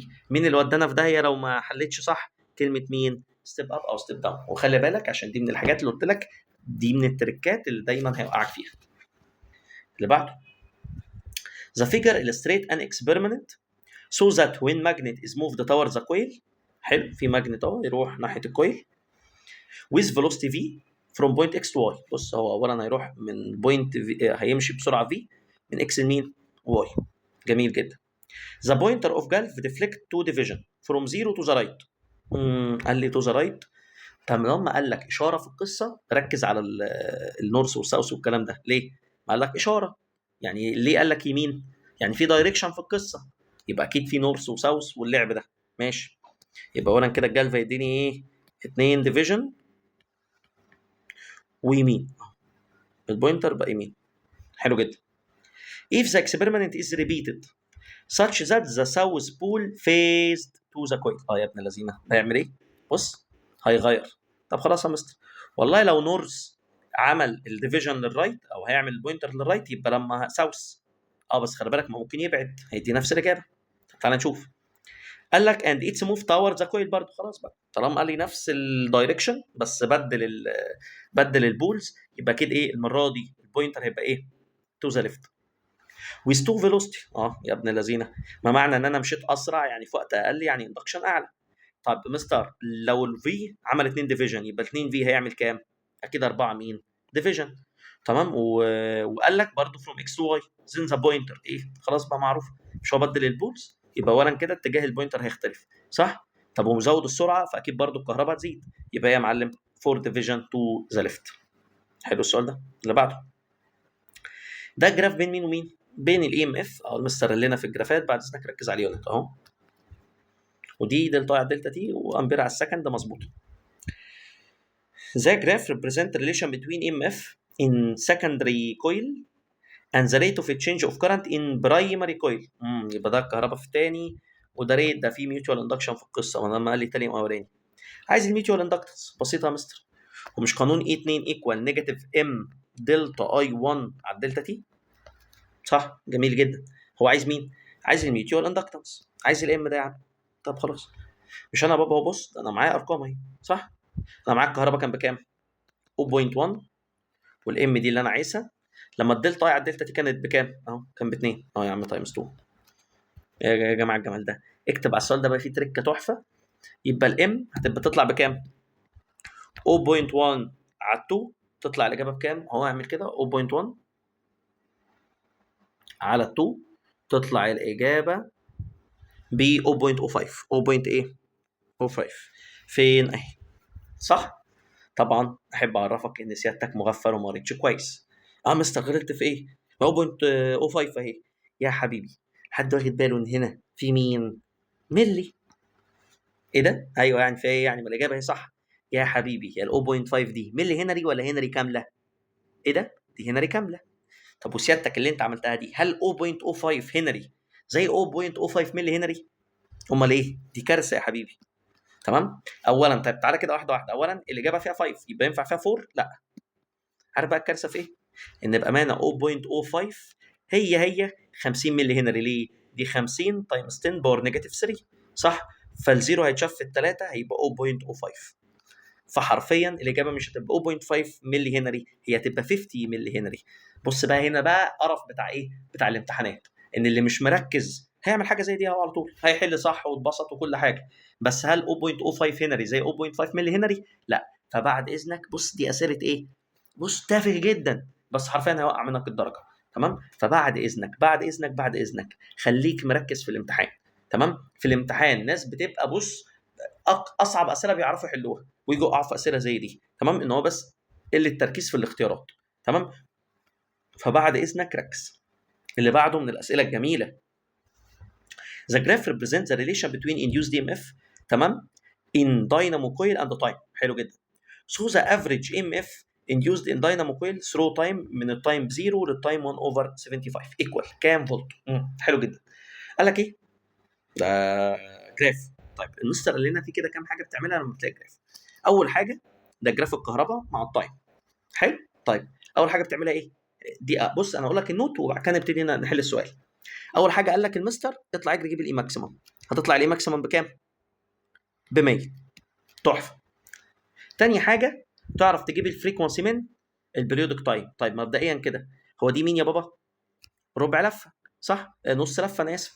بص يا مستر والله لو هاف نص اللفه عند 0.04 يبقى الواحد لفه عند كام؟ او البريودك تايم الكامل بكام؟ اكيد هتبقى عند 0.08. ولو عايز اشقلبها تعرف تجيب الفريكونسي يبقى 1 على 0.08 ده هو يبقى 1 على 0.08. اللي انت بتعمله ده انا بس دي حاجات ايه اهو هي تطلع الفريكونسي ب 12.5. دي بس الحاجات اللي قبل ما تقرا السؤال ممكن تجيبها على طول لو لقيت جراف. تمام، يعني ده بس انا بقول لك شويه نوتس بس مالوش علاقه عادي بالاجابه. طيب تعال بقى نشوفه عايز ايه. قال لك ذا جراف ريبريزنت ريليشن بتوين اي ام اف ان داينامو كويل ثرو هاف سايكل. جميل، ما انا عارف هاف سايكل. سو ذا افريج اي ام اف انديوزد ان داينامو كويل. ده طلب الاي افريج. طيب المستر قال لنا ايه بنعمل ايه في الحاله دي؟ قال لنا الاي افريج عندنا الحاجات المحفوظه الربع والنص والثلاث ارباع واللفه. حلو. طب دول الحاجات المحفوظه. ايه بقى القانون بقى اللي قلت لك اللي بيجيب اي حاجه؟ اي افريج اكتب ورايا اوف ان سايكل. يعني ان بقى اي لفه، ربع خمس سدس تمن اي بتنجان، من غير ما تفكر. الرول اللي انا عامله لك، ايه الرول ده؟ بيقول لك ايه؟ افتكر كده معايا، ده اللي بيجيب لك اي حاجه. مش ده مستر الكهرباء بساين كيرف؟ يبقى قانون 1 ماينس كوزاين 360 ان على 2 باي ان، كل ده مضروب في مين؟ اي ماكسيمم، تجيب لك اي اي افريج في الدنيا. حلو. طيب مستر ما انا مش معايا الاي افريج هي انهي لفه، صح؟ هو ده عايز الربع ولا النص ولا الخمس ولا كام؟ خليك رايق كده، تعمل حاجه بسيطه جدا. ايه هي؟ اولا الاي ماكسيمم معايا، الاي ماكسيمم معايا بكام؟ اهو هو ب 100، يبقى اولا تشيل الاي ماكسيمم دي تحط 100. فحرفيا كل السؤال هيتجاوب لو جبت الان الوحيده اللي انون. طيب يا مستر بسيطه، مش انا يا حبيبي معايا التايم 1 اوفر 75؟ تعمل ايه؟ طيب مش دي يا بابا نص لفه عند 0.04؟ يعني تقول له بص والله نص لفه، نص سايكل عند 0.04.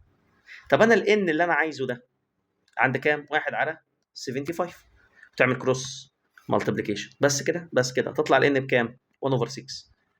يعني انت عايز قد ايه من السايكل؟ سدس اللف عادي. ايه افريج بتاع 1 اوفر 6 سايكل؟ هتبقى 1 ماينس 360 تايمز 1 اوفر 6 على 2 باي 1 اوفر 6. كل ده مضروب في الاي ماكسيمم اللي هو كام؟ 100. يلا يا باشا احسب على الكالكوليتر، هتلاقي الاجابه 47.77. يا مستر ده السؤال ده بنحله في صفحه ومش عارف مين. يا باشا خلاص بقى القانون بيجيبه ايه؟ في ثانيه. ايه افريج بتاع اي لفه بتعرف تجيبها في ثانيه. طب افرض نفس السؤال بس اداك الاي ام اف بكوزاين كيرف اهو فوق، هو بس بدل 1 ماينس كوزاين هتبقى ساين 360 ان على 2 باي ان، كل ده مضروب في مين؟ اي ماكسيمم. تجيب اتخن حاجه في ثانيه الا ثانيه بدل ما تقعد تعمل ستيبس وتقعد توجع دماغك. تمام؟ ما تقعدش توجع دماغك على طول من غير ستيبس. اللي بعده during calibration of hot wire meter. جميل. when AC current of effective value I passes through this device the pointer deflect from position shown in the figure. يعني لما الكهرباء كان باي وقف هنا. ماشي، يعني 1 يعني. which of the following represent the correct position لما الكهرباء تو اي؟ خلاص يا مستر معروف. ايه؟ افتكر تسمع سيره فوتوغراميتر، افتكر ان الباور مع الاي ولا الاي سكوير؟ اي سكوير، صح؟ يعني 1 باور 2 1، فاكيد 1 موجود في الشرطه الاولانيه. طب 2 باور 2 4، يعني 2 لازم يا مستر موجود في الشرطه الكام؟ الرابعه. نبدا من عند 1، ادي 2 ادي 3 ادي 4، يبقى دي كده تبقى 2 اي. ولازم يكون موجود عند انهي شرطه؟ الرابعه. تعالى نشوف دي غلط. دي تعالى كده 1 2 3. لا مستر دي الشرطه الثالثه غلط. 1 2 3 4 يا ابن اللذينه هي دي صح. فهمت بنحل ازاي؟ اللي بعده figure illustrate an alternating current so on closing key. تعالى نقفل الكي. ذا فيز انجل. هنقفل على طول؟ لا طبعا. المستر قال لنا في اسئله الكي بعمل ايه؟ جامد، اقسم الصفحه نصين. تعالى اكتبها تحت هنا اهو. هعمل ايه؟ اقسم الصفحه نصين. هتقفل الكي يبقى هو اكيد كان اوبن وهيبقى كلوز، صح. طيب قال لك ايه اللي هيحصل في الفيز انجل؟ طيب الفيز انجل انا الاول لازم اعرف انا في انهي سيركت. شكلها كده ار وال. ماشي. في الحاله دي اوبن تان سيتا ايكوال اكس ال على ار، دائما في الار ال اكس ال على ار، صح؟ طيب يلا تعالى نعوض بارقام. اي ار ب 1 والاكس ال ب 1. يلا الاكس ال ب 1 والار بكام؟ هاف، صح؟ يبقى شيفت تان هاف. شيفت تان ايه؟ هاف. تطلع يا عم سيتا بكام؟ شيفت تان هاف هتطلع سيتا ب 26. يا مستر سيتا 1 بكام؟ 26. طيب تعالى بقى مستر نقفل الكي. حد واخد باله ان ده بقى ايه؟ بريتش، ده بقى كوبري، صح؟ في الحاله دي اللي هيحصل يا معلم، لو ده بقى كوبري ايه اللي هيحصل؟ اهو في الحاله دي الار دي اتلغت، الكهرباء ماشيه حرفيا هتعدي على الار دي والواحد دي. يبقى في الحاله دي هنقول له تان سيتا 1 على 1. شيفت تان 1 على 1 بكام؟ تطلع السيتا الجديده ب 45 ديجري، صح ولا غلط؟ يبقى في الحاله دي السيتا زادت ولا قلت؟ السيتا زادت، يبقى الاجابه انكريس. طيب مستر في طريقه تاني؟ اه طبعا في طريقه تاني للفهلوه. حلو حلو. قال لك ايه؟ قال لك دائما الار مش عايز حد يسبق حد عند الزيرو. كويل دايما عايز الانجل بكام؟ 90. صح؟ طيب فاول حاله كان عندي مين اكتر، الارات ولا الكويل؟ الارات. ففي الحاله دي الكيرف هيروح ناحيه الار ولا ناحيه اكس ال؟ هيروح ناحيه الار اهي، قريب من الار عشان عنده ارات كتير، هينحاز ناحيه الار. صح؟ فالثيتا كانت ايه؟ صغيره. طيب مستر هو لما الكيت قفل ايه اللي حصل في الار؟ واحده منهم ماتت. فبقى عندي ايه؟ الار قلت ولا زادت؟ الار قلت. فهيروح ناحيه الار ولا هيبعد ناحيه الار؟ هيبعد عن الار عشان ار قيمتها قلت. ففي الحاله دي اللي حصل في السيتا، السيتا زادت. ده لو حد عايز يحل برضه بالايه؟ بالفهلوه وفهم الجرافس. تمام؟ يبقى برضه في الحالتين هنقول السيتا ايه؟ انكريس. اللي بعده the opposite figure which of the following electric circuit that contain AC source. تمام؟ which represent انا اسف an electric circuit contain AC source. جميل. هوت واراميتر. المستر قال لنا تسمع سيره هوت واراميتر خاف، ده قصده بيها اي مين؟ اي افكتيف اوف نيجلكتد ريزيستنس. حلو جدا. بس هنا بقى عمل الامتحان ده يعني فكرته ضعيفه شويه. ليه؟ هو قال طالما قال هوت واراميتر يا عم خلي دي ماكسيمم عشان صعب السؤال شويه. بس هو الراجل كان محترم هنا ما قالكش ماكسيمم، يعني ضايع عشان تركز سؤال. يعني عارف هنا مثلا لو قال لك ماكسيمم وقال لك ده هوت واراميتر يعني افكتيف، هنا في لعب. بس هو ما عملش كده، الراجل كان محترم ومسالم. بص قال لك دي في افكتيف والهوت واراميتر كده كده بيقرا مين؟ اي افكتيف. فهو حرفيا ضيع تركه سؤال. حلو. عايز الريدنج اوف فوتواراميتر. خلاص اولا يا مستر الفوتواراميتر يعني عايز الاي افكتيف. ما دي في افكتيف على اللي بيضايق. هنا مين اللي بيضايق؟ ايه ده؟ الله، كاباستور. يعني اكس مين؟ اكس سي. طيب حلو. الفي افكتيف بكام؟ 200. جميل. الاكس سي بكام؟ تعالى مستر نحسب. وايه قانون الاكس سي؟ 1 على 2 باي اف سي. يلا يا ريس. 1 على 2 باي. الاف بكام؟ 500 على باي. الباي هيطير مع الباي. السي بكام؟ 1. بس خلي بالك تايمز 10 باور نيجاتيف كام؟ 6 عشان دي مين؟ مايكرو مستر. وخلي بالك اغلبيه الوقت بيبقى الكاباستور بالمايكرو، تمام، والكويل بالملي، يعني دي اغلبيه الوقت يعني. فركز بعد اذنك في اليونت. تمام. يبقى هنقول كام يا عمي؟ هنقول اهو 200 على الكاباستور اللي هو 1 على 2 باي اف سي اهو 10 باور نيجاتيف 6. تلاقي عامل الاجابه بكام؟ 0.2. فين الاجابه؟ رقم بي. تمام كده؟ ستيبس ولا اي حاجه. ايه ده؟ الله، بص من غير ما اقرا السؤال كنت نوت قايله لك. تلاقي الشكل ده في الامتحان. ده مين ده يا مستر؟ ده الاوسيليتنج سيركت، صح؟ وتسمع سيره اوسيليتنج سيركت افتكر الاف نود ايكوال 1 على 2 باي روت ال سي. حلو. ولو اداني 2 اف 1 على اف 2 ايكوال روت ال 2 سي 2 على ال 1 سي 1. شكرا على طول من غير ما اقرا السؤال. تمام. انا عارف ان انا هحل بده، مفيش غيرها. تعالى بقى نقرا السؤال. عرفنا عامل ده اوسيليتنج سيركت وعرفنا ان انت ايه فاكر كل حاجه المستر قالها لك. تعالى بقى نقرا. قال لك in the shown oscillating circuit او oscillatory circuit عاد تاني an inductor coil of L2 Henry. ماشي. so the capacitance C that required to obtain frequency 80. خلاص يا عم 80 equal 1 على 2 باي روت ال معايا ب 2 والسي دي اللي انا عايزها. صح ولا غلط؟ كله معايا شيفت سولف كالكوليتر. هتقول له 80 equal 1 على 2 باي روت ال في السي اللي هو الاكس بتاعي. تطلع يا عم الاكس بكام؟ 0. شويه زيروهات 198. طب يا مستر انا مش عارف انهي اجابه. حبيبي اعمل دوس على زرار انش هتلاقي الاجابه بكام؟ اهو هتلاقي الاجابه، هتلاقي 1.97 تايمز 10 او 1.97 تايمز 10 باور نيجاتيف كام؟ نيجاتيف 6. صح ولا غلط؟ طيب حلو جدا اهي. جميله اهي. يا متخلف ايه مستر بقت 1.97 تايمز 10 باور نيجاتيف 6 فراد. دي مايكرو فراد. والله دي غلط. امال فين هتبقى ايه طيب يا معلم؟ بص اهي 1.98 مايكرو فراد على طول. ليه حبيبي؟ دول اصلا ال 10 باور نيجاتيف 6 والله هي دي المايكرو. تمام. فما تقولش 1.98 تايمز 10 باور نيجاتيف 6 وبعد كده تروح على المايكرو. يبقى حرفيا دول كده مع بعض بقوا نيجاتيف 12. غلط بامانه. صح؟ انت عايز تشيل النيجاتيف 6 يبقى على طول تخليها ايه؟ 1.98 مايكرو على طول. دي كده تنفع. بس بص انت لو تاخد بالك في الامتحان ده بيلعب كتير قوي بالتركه دي. تمام. ودايما لو لقيت الاجابه 0.000 الكلام ده كله، تمام، هتلاقي زرار اسمه في الكالكوليتور انش. طيب افرض انت عايز تعكس شيفت انش. تمام، يعني دي اللي بتحرك الدوت يمين او شمال حسب بقى السؤال. تمام، فده نوت مهم برضو عايزك تعرفه. اللي بعده 3 inductor of neglected ohmic resistance. جميل، يعني دول non ohmic connected together as shown in the figure. تحفه. given that the effective value of current، بص قال لك effective value عشان لو قال لي maximum في القصه 5 امبير، بس هنا ما حدش جاب سيره دي effective ولا maximum، فخلاص كده كده effective. ودي الاي ايه؟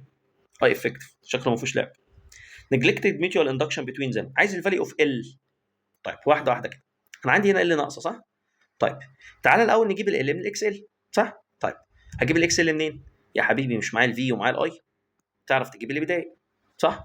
يعني الاكس ال توتال في على اي، صح ولا غلط؟ صح. طيب ما الفي بكام؟ 200 والاي بكام؟ 5. 200 على 5 تلاقي يا عم الاجابه بكام؟ اهو 200 على 5 هتلاقي كده الاجابه بكام يا عمي؟ 40. 40 صح؟ طيب مين بقى مستر ال 40 دي؟ دي يا حبيبي الاكس ال توتال. طيب بابا مش الاكس ال توتال دي 2 باي اف ال توتال؟ طيب ال الاف بكام؟ 100 على باي. الباي دي هيطير مع الباي دي يبقى 40 على 200، او شيفت سولف كالكوليتور. 40 على كام؟ 200. تلاقي الاجابه بكام يا مستر ال توتال؟ 0.2 هنري. حلو. طب مين هو بقى بابا؟ ال توتال بامانه هم دول سيريس مع دي برق الكهربائي ماشيه. هحصل لها في النقطه دي هتتقسم فوق وتتقسم تحت. طب 0.1 و 0.2 0.3 صح؟ تمام. طب 0.3 مع كام بارل يديني 0.2؟ تعالى نحسب. بابا مش في البارل بنقول برودكت على السم، يعني هنقول 0.3 تايمز ال على 0.3 بلس ال، كل ده يدينا مين؟ 0.2. شيفت سولف كالكوليتور هتلاقي الاجابه ب 0.6. وفعلا احنا متعودين من شابتر 1 6 و3 بيديني كام؟ 2. يبقى 0.6 و 0.3 هيديني كام؟ 0.2. ده برضو للناس اللي ليها في الارقام وبتبقى تحب انها لماحه يعني. اللي بعده قال لك in the two electric circuit. تمام، عندي اهو 2 سيركت اهو، حلو جدا. if the capacitance of each capacitor is C. جميل. قال لك ايه بقى؟ عايز ايه هو يا ريس؟ عايز الايكويفالنت ريزيستنس ايكويفالنت كاباسيتيف رياكتنس. ركز بقى ليه بقى؟ والله يا مستر عندنا فرق بين حاجتين، في فرق بين كاباستنس وكاباسيتيف رياكتنس. كاباستنس بس اللي هي السيهات، اللي هو كنا بنشقلب فيها صح؟ كاباسيتيف رياكتنس يعني عايز مين؟ عايز اكس سي.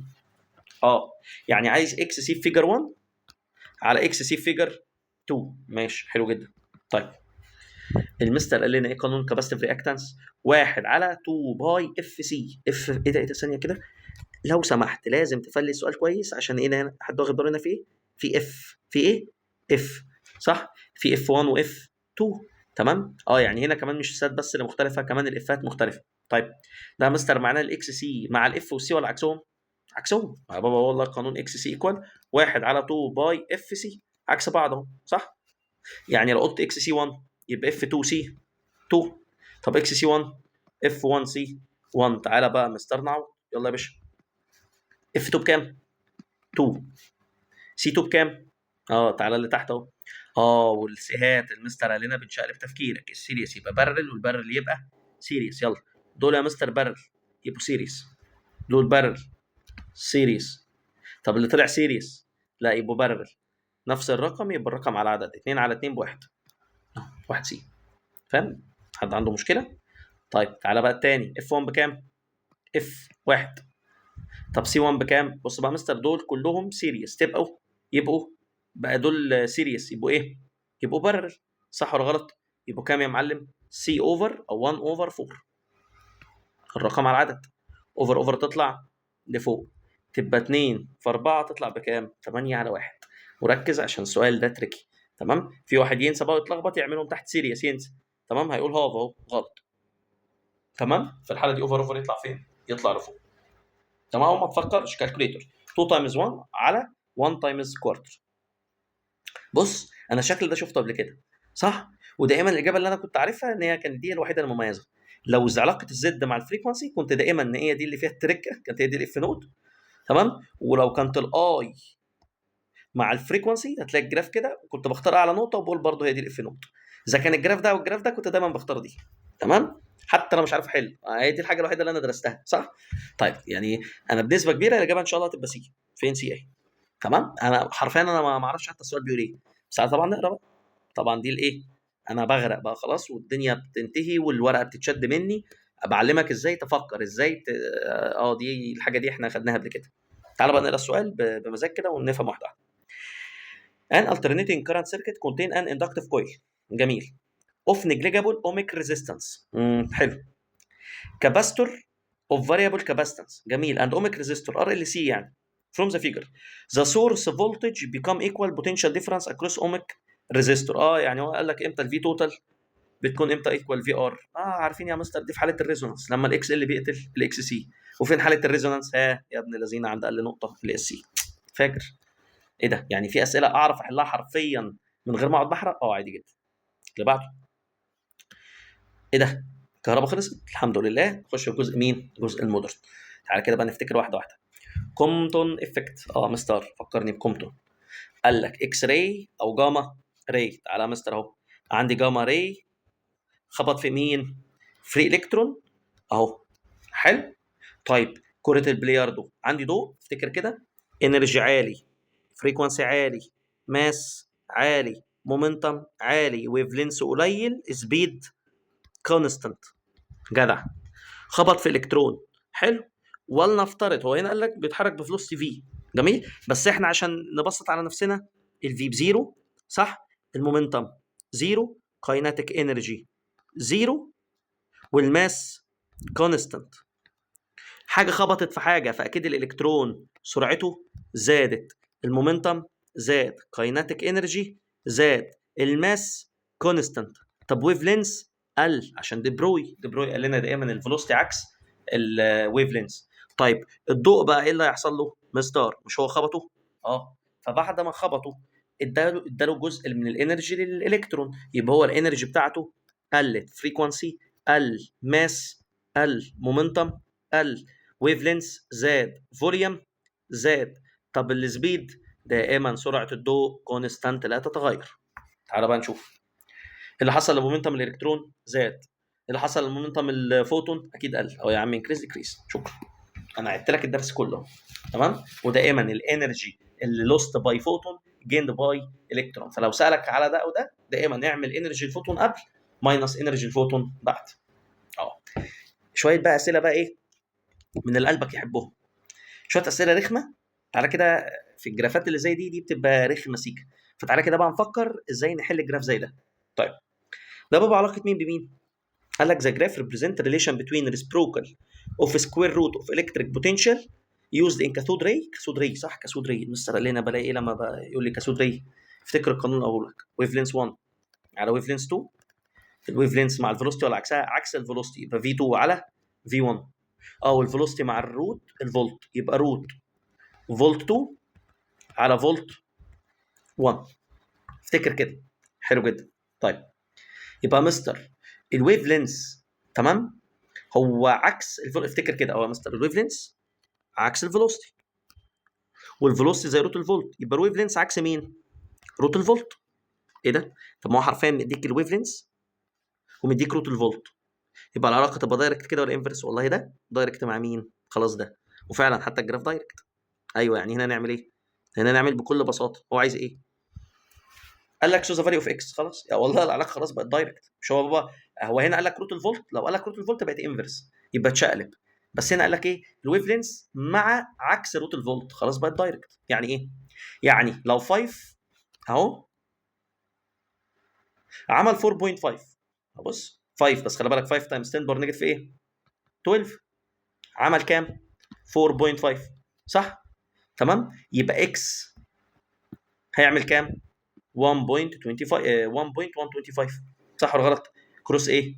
كروس مالتيبليكيشن صح ولا غلط؟ او يا عم كمان بص سيب يا عم 10 باور نيجاتيف 12 واللي يطلع كده كده هنضربه فين؟ مش انت بابا عايز الاكس؟ كده كده هيتضرب في مين؟ 10 باور نيجاتيف 12 صح ولا غلط؟ نعمل كروس مين؟ كروس مالتيبليكيشن 5 تايمز 1.25 على مين؟ على 4.5. تمام كده؟ اهو يا عمي كالكوليتور 5 تايمز 1.25 1.125 على مين؟ 4.5. هتلاقي الاجابه بكام؟ x equal 1.25 صح؟ طب ما هو 1.25 بس مضروبه في كام؟ 10 باور نيجاتيف 12. بس كده يا ابن اللذينه، بس شكرا خلصت. تمام؟ ايه ده بس كده؟ بس كده من غير ما تقعد ايه؟ من غير ما تقعد توجع دماغك. وصلت؟ اللي بعده ذا جراف ريبريزنت وجع دماغ. قال لك ايه؟ قال لك ده ويف لينس مع واحد على الفيلوسيتي. حلو جدا. قال لك ذا جراف ريبريزنت ريليشن بتوين ويف لينس. خلي بالك الامتحان ده كان اغلبيته جرافات، فافهم كده احنا بنعمل في الجراف. For the tube emitted from filament and reciprocal of velocity. The ratio between velocity. طيب واحده واحده كده يا مستر، فكرني. يا مستر، هو علاقه الويف لينس مع الفيلوسيتي معايا ولا عكسي؟ عكسي صح؟ ايه هي؟ والله قلنا ويف لينس 1 على ويف لينس 2 ايكوال فيلوسيتي 2 على فيلوسيتي 1 ايكوال روت فولت 2 على فولت 1. والله انا ما عنديش غير العلاقه دي. طيب هو عايز مين؟ عايز الفيلوسيتي اكس لفيلوسيتي واي. طيب والله يا مستر الفيلوسيتي مع الويف لينس ولا عكسه؟ عكسه. يعني ايه؟ عايز يا عم فيلوسيتي اكس يبقى ويف لينس واي. عايز فيلوسيتي واي ويف لينس اكس عشان هما مع بعض ولا عكس بعض؟ يا بابا عكس بعض. صح؟ يلا يا بابا ويف لينس واي في كام؟ اهو تعالى كده بص يلا. ويف لينس واي 30. ويف لينس اكس بكام؟ 10. صح؟ ومستر ده اليونت انجستورم حبيبي، ما الانجستورم هيطير مع كده كده. الانجستورم هتطلع 30 على 10 تطلع بكام؟ 3 على 1. بس كده بس كده ولا اي حاجه. صح؟ ان علاقه الويف لينز تمام مع الفيلوسيتي ولا عكسها؟ عكسها. هو على طول عايز فيلوسيتي اكس على فيلوسيتي واي. صح؟ يبقى هنشقلب. اللي بعده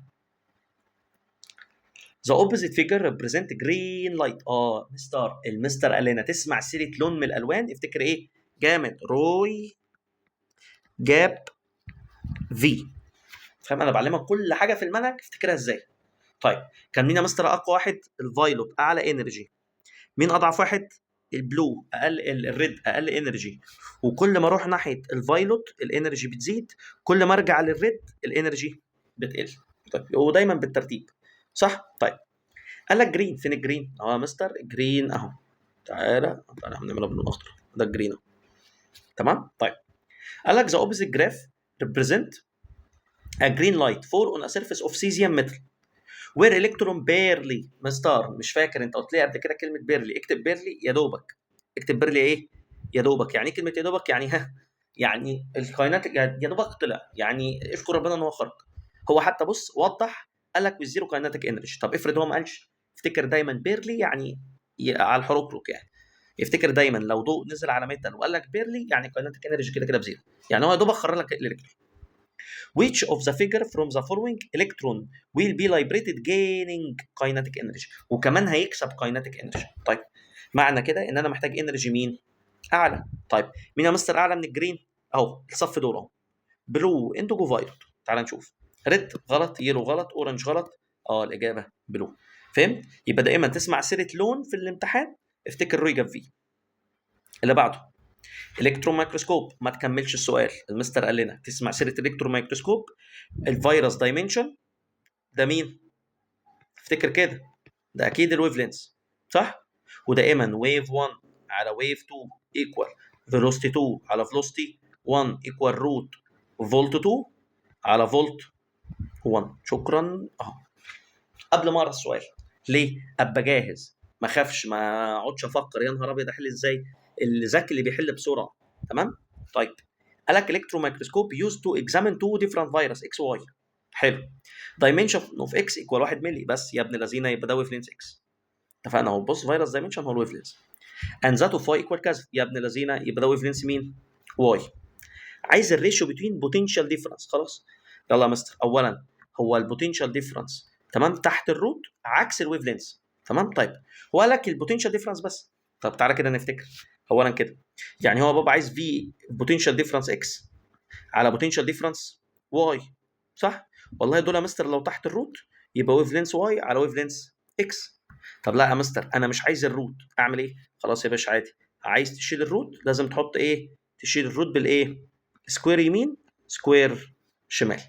فكده السكوير حرق الروت. صح؟ فبابا يبقى عايز في اكس يبقى الويف لينس واي سكوير. فين الويف لينس واي؟ اهو يبقى 4 سكوير. طيب على الفيروس واي صح؟ يبقى ايه؟ ويف لينس اكس بس ايه؟ سكوير، صح ولا غلط؟ تبقى 4 سكوير على 1 سكوير تطلع بكام؟ تطلع ب 16. اللي بعده مش هكمل على طول، دي مين دي؟ ايه ده؟ ده علاقه الكايناتيك انرجي بمين؟ بالفريكونسي. المستر قال لنا حاجات لازم اعملها على طول لما الاقي الجراف ده. اول حاجه ركز على اليونت، يعني ده دايما مضروب في الرقم ده. تاني حاجه ده دايما مضروب في الرقم ده. تالت حاجه دائما النقطه دي اسمها كريتيكال فريكونسي. والجراف ده كان مكمل اهو، هنا كنا دايما هنقول دي الاي ورك فانكشن، والسلوب دائما ايكوال الاتش، والقانون اي ايكوال اي ورك فانكشن بلس كايناتيك انرجي. بص انا كده عملت ايه؟ جهزت نفسي قبل ما احل السؤال، عشان لو طلب اي حاجه اعرف احلها. تعالى بس نمسح ده ونشوف عايز ايه. تمام، انا كده ايه مجهز نفسي. The opposite graph represent maximum the relation between maximum kinetic energy emitted from photoelectric cell. القانون هو بتاعها عارفين. And the frequency of incident light. One of the following wavelengths cause emission of electron with kinetic energy بكذا. طب واحده واحده عادي جدا. اعمل ايه؟ ده هو عايز الكايناتيك انرجي لما كان بالرقم ده، صح؟ وعايز الويف لينس. طب واحده واحده، بص بقى خليك رايق. تعمل ايه؟ اهو لو واخد بالك ان اساسا الرقم ده موجود هنا اهو 6.6، صح ولا غلط؟ حتى بص كمان ده مضروب في 10 باور 20 نيجاتيف 10 باور نيجاتيف 20. طب تعالى كده نمشي هنا اهو. ايه ده؟ هتلاقيه عند النقطه دي. طب تعالى كده ننزل لتحت اهو، هتلاقي عند مين؟ الفريكونسي ده، صح؟ يعني قصدك تقول لي الفريكونسي ب 55 بس خلي بالك تايمز 10 باور 13 هو اللي خلى الكايناتيك انرجي بمين؟ 6.6 مضروب في كام؟ 10 باور نيجاتيف 20، صح؟ طب هو يا بابا عايز الفريكونسي ولا عايز الويف لينس؟ عايز الويف لينس. طب ما عندنا قانون بيقول لنا الويف لينس ايكوال، تمام؟ مش هو بابا بنقول السي ايكوال فريكونسي اوف ويف لينس، يبقى الويف لينس سي على مين؟ سي على الفريكونسي. يعني 3 تايمز 10 باور 8 على الويف لينس اللي هي كام؟ 55 تايمز 10 باور ايه؟ 13. تمام كده؟ هنعمل ايه يا عمي؟ دي 13 هنقول ايه؟ اهو 3 تايمز 10 باور 8 على 55 تايمز 10 باور 30. تمام؟ هتطلع بكام بقى يا معلم؟ واحد اهو او انش على طول. تمام؟ هتطلع ب 5.45 تايمز 10 باور نيجاتيف 7. تمام؟ 5.458 تايمز 10 باور نيجاتيف 7. بص ده هنا على فكره الارقام كلها قريبه من بعض. فين اكتر اجابه صح؟ 45 او 8. هي دي اقرب اجابه، هي دي 4545 اهي. لا دي اقرب واحده ليهم. بص هنا المره دي الارقام كلها قريبين من بعض. واحد يقول لي لا يا مستر الطريقه دي رخمه. يا باشا كأن الارقام دي اصلا مش موجوده، ولا تزعل نفسك. تحلها ازاي بقى في الطريقه دي؟ اهو عادي في طريقه تاني. تعمل ايه؟ من القانون. مستر مش اي ايكوال اي ورك فانكشن بلس كايناتيك انرجي؟ انت عايز الويف لينس يبقى قول اتش سي على ويف لينس ايكوال. عايز الاي ورك فانكشن، مش هنا بابا معايا الرقم ده كريتيكال فريكونسي، يبقى اتش وميو كريتيكال، صح؟ اهو زائد مش هو بابا قال لك الكايناتيك انرجي ب 6.6 تايمز 10 باور نيجاتيف 20 اهي يا حبيبي. يلا والاتش معايا كريتيكال فريكونسي اتشيل احط كام؟ 45 بس خلي بالك ده مضروب في كام؟ 10 باور 13. والاتش معايا والسي معايا كله معاك. تعرف تجيب مين؟ تعرف تجيب الويف لينس. بس طبعا الطريقه الاولانيه اسهل عشان على طول ايه؟ لو معايا الفريكونسي كده كده تعرف في ثانيه نجيب مين؟ الويف لينس. معاك طريقتين يا قلبي، حل باللي رايحك. Which figure represent spectrum result from excited hydrogen atom؟ المستر قال لنا excited gas او excited hydrogen gas، صح؟ excited وجاز يبقى على طول، او hot gas دائما مين؟ line emission. افتكر دائما اي حاجه سخنه او اكسايتد بتخرج. السوليد كان بيخرج كله، دي الالوان يعني دي هوت سوليد، اكتب على دي هوت سوليد اهي، صح؟ او صن او وايت لايت هي او دي. طيب طبعا دي مطفيه، دي مالهاش لازمه، والابيض مش علينا، صح؟ يبقى مين؟ ما قدامناش غير دي. يعني هو لو ذكي كان عمل لك ايه؟ الوان متشال منها، بس هو ما عملش. فهي دي الوحيده اللي مين؟ هي اللاين ايميشن. طيب افرض عندي بقى وايت لايت عدى على جاز، تمام؟ في الحاله دي هتبقى لاين ابزوربشن ومش موجوده.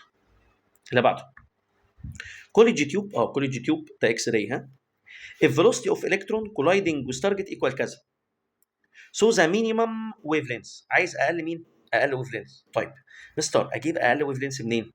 ايه القانون الوحيد اليتيم اللي فيه wavelength؟ افتكر كده في الكوليدج تيوب في الاكس راي كان عندنا قانون بيقول لي ان الاي فولت ايكوال اتش سي على wavelength مينيمم. حلو. طيب يعني انت يا حبيبي عشان تجيب الويف لينس مينيمم كده كده الاتش جيفن والسي جيفن والاي جيفن فاضل مين؟ الفولت. اجيب الفولت منين؟ اتقل. مش عندنا قانون تاني بيقول لي ان الاي فولت ايكوال كايناتيك انرجي اللي هي هاف ام في سكوير. ليه عملت كده؟ عشان هو مديني الفيلوسيتي. يعني عادي ممكن اقول لك ايكوال، ده ايكوال مين؟ هاف ام مين؟ في سكوير. هاف ام مين؟ في سكوير. بس كده، بس كده يا معلم، صح؟ فتقول له مين بقى اهو؟ اقول له اتش سي على ويف لينز ايكوال هاف ام في سكوير. طيب مستر، انا عايز اجيب الويف لينز، فكرني كده كنت ازاي اعملها على طول وانا ضعيف في الماس. قلنا بنعرف نعمل حركه اسمها سويتش. يعني ايه سويتش اهو؟ مش اتش سي على ويف لينز مينيمم ايكوال هاف ام في سكوير؟ يعني ايه سويتش؟ طالما في تايمز في القصه اهو يا حبيبي، ممكن ابدل دول اهم، اللي تحت دي اطلعها فوق، واللي فوق دول انزلهم تحت. افتكرها عادي جدا. 5 ايكوال 10 اوفر 2. بامانه ممكن ابدل ال 5 بال 2 وال 2 مكان ال 5 يبقى 2 ايكوال 10 على 5. والله عندنا في الماس ده عادي جدا، صح؟ فعايز بقى مستر نحل، هنعمل ايه؟ يلا يا باشا. مش انت حبيبي عايز الويف لينس مينيموم؟ طلعتها فوق. الاتش سي زي ما هي، صح؟ بس هنحط الهاف في الام في الفي سكوير مين؟ تحت. وصلت كده؟ طب تعالى بقى مستر نحل، يلا. الاتش بكام؟ يلا 6.625 تايمز 10 باور نيجاتيف 34 تايمز، ماشي اهي. السي 3 تايمز 10 باور 8 على الهاف او 0.5. الماس 9.1 تايمز 10 باور نيجاتيف 31 في الفيلوسيتي. خلي بالك ده رقم كبير، يبقى افتح براكت 7.34 تايمز 10 باور 6. الرقم ده يا مستر كله سكوير. الرقم ده كله ايه؟ سكوير. فدايما لو لقيت حاجه مضروبه في حاجه عايز كلها سكوير، صح؟ هتلاقي عامل اجابه 0.0 كتير 81. طب ثانيه نعمل انش، هتطلع كام يا عمي؟ 8.1 تايمز 10 باور نيجاتيف 9. 8.1 تايمز 10 باور نيجاتيف كام؟ 9. يعني ممكن نلاقي 8.1 نانو. بص يا ابن اللذينه اهو، هلاقي ايه؟ 0.81 تايمز 10 باور نيجاتيف 9. لا دي غلط، وما فيش 5 ولا 9 في القصه. يبقى الاجابه مين دي؟ فعلا مش همستر ال 10 باور نيجاتيف 9 دي هي النانو اهي 8.11 نانو، يعني تايمز 10 باور نيجاتيف كام؟ 9. يبقى هي دي. ركز، بص الامتحان بدل المره 3 قاعد بيلعب في حته اليونتس دي، فبعد اذنك ركز فيها. اللي بعده in college tube to produce X-ray the atomic number of target كان 42. So to reduce longer wavelengths for characteristic of characteristic يعني line، يعني ليه علاقه بالتارجت. طيب مستر انت عايز ويف لينس عالي ولا واطي؟ ويف لينس عالي، يبقى الانرجي قليله، يبقى الاتوميك نمبر الزد نزوده ولا نقلله؟ نقلله. اتفقنا دايما اللي عنده اتوميك نمبر عالي عنده انرجي عالي عنده ويف لينس قليل. لا المره دي عايز اعكس، عايز ويف لينس عالي يبقى عايز اقلل الانرجي واقلل مين؟ الاتوميك نمبر. طب هو 42. طب بذمتك يا شيخ هو هنا في رقم اقل من 42 او في رقم غير 42؟ يعني بص لو تاخد بالك كل دول اكبر من 42. طب انت هتعرف هنا مين اهم؟ صح؟ لا. تمام. غير بقى في الحاله دي اللي قال لك اقل ويف لينس. اقل ويف لينس هو اعلى انرجي، في الحاله دي كنت هتختار 82 وهتفكس لدول. يعني كده كده دول كده كده دول غلط. ليه؟ انا دائما هلعب يا اما مينيمم يا ماكسيمم، صح؟ فيا اما 29 يا اما مين؟ 82. في الحاله دي تختار مين؟ 29. تمام؟ بس كده. اللي بعده الميرورز والكلام ده، تعالى نشوف. The diagram represent الاباراتوس اللي هو الديفايس يعني وفيليام نيل ليزر which of correctly represent the role of each element. طيب تعالى واحده واحده. 1 دي اللي هي مين؟ المرايات. بتعمل ايه المرايات؟ دي بتطلع فوتون؟ لا طبعا. ريفلكتنج فوتون؟ صح دي معايا. تمام. طيب تعالى نكمل. كومبوننت 2. طب ثانيه كده، هو هل الميرور بتعمل بامبنج؟ غلط طبعا. هل الليزر فوتون برودكشن؟ لا المفروض نقول ايمرجنسي. ما علينا. طب تعالى نشوف دي. طيب يعني برضو دي ممكن نشوفها. تمام. طيب كومبوننت 2 فين 2 دي؟ ده بابا الاكتيف ميديم اللي جوه كونتيننج الاكتيف ميديم. طب ما دي صح. طب ونمبر 3 الهاي فولتج برودكشن. يا ابن الذين بعتوا الاجابه بي من غير ما اكمل. اللي بعده ان رابي كروميوم ليزر اللي هو الروبي ليزر يعني سترونج زينون بالب، وفي كمان زينون بالب ار يوزد تو اكسايتد الاتوم اوف ذا اكتيف ميديم. حلو. So the ratio between speed of produced laser in air and speed of xenon lamp. يا حبيبي مش ده بابا ليزر ضوء واللامب ده ضوء برضه، ودايما سرعه الضوء مالها فاكر؟ كونستانت لا تتغير، صح؟ يبقى كام لكام؟ 1 to 1 من غير ما افكر. لا تقول لي روبي ليزر ولا تقول لي هيفا ولا تقول لي ماليش دعوه. كله ايه؟ كله كونستانت. انا ماليش دعوه بالهبل ده. تمام؟ a photon of frequency nu for an excited atom. جميل. So the figure that represents the stimulated emission in figure number. stimulated emission. والله يا مستر لو frequency نيو تمام خبط في الالكترون اوريدي اكسايتد، الالكترون هينزل ويطلع كام فوتون؟ 2 قد بعض، نفس كل حاجه، كوهيرنس كوليميتد كل حاجه. طيب هل هيطلع 2 نيو نيو؟ غلط. نص ونيو غلط. نيو نيو طبعا هي دي اللي صح. ايه الهبل ده؟ ده اسئله درجات ببلاش يعني. تعال نكمل. وين temperature of pure germanium. حلو. كريستال اللي هو جرمانيوم is lowered to 0 degree 80 سيليسيوس. يا ابن القرد ده بص عايز يضحك عليا. عايز يقول لي 0 degree سيليسيوس، فاقول له انها كلفن، فاقول له الكهرباء هتبقى بزيرو. غلط طبعا. بص يا حبيبي ده 0 degree سيليسيوس عادي جدا بتبقى كوندكتور. حلو. اتس الكتريك كوندكتيفيتي. واحد قال لي خلاص يبقى نقولها انكريز. لا برضه يا بابا ليه؟ عشان قال لي كلمه لورد. يعني ايه كلمه لورد؟ قلت. معنى التمبريتشر قلت يبقى كده برضه الكوندكتيفيتي هتقل، ده مهما كان. صح؟ طيب هل هنقول فانيش؟ غلط. ليه؟ فانيش دي يا مستر عند زيرو مين؟ زيرو كلفن، واكيد طبعا مش doesn't change، فالاجابه هيحصل لها ايه؟ decrease but not vanish. اللي بعده بقول لك ايه من قبل ما اقرا السؤال، المستر قال لنا لو لقيت الموضوع ده في السؤال اكتب مين؟ في سي سي ايكوال اي سي ار سي بلس في سي. افتكر كده بس، لو لقيت الشكل ده اكتب دي حتى لو مش عايزها. والمستر قال لي لازم تكتب على كل حاجه دي مين دي؟ في سي سي. وهنا قال لي ان دي الاي اميتر، ماشي.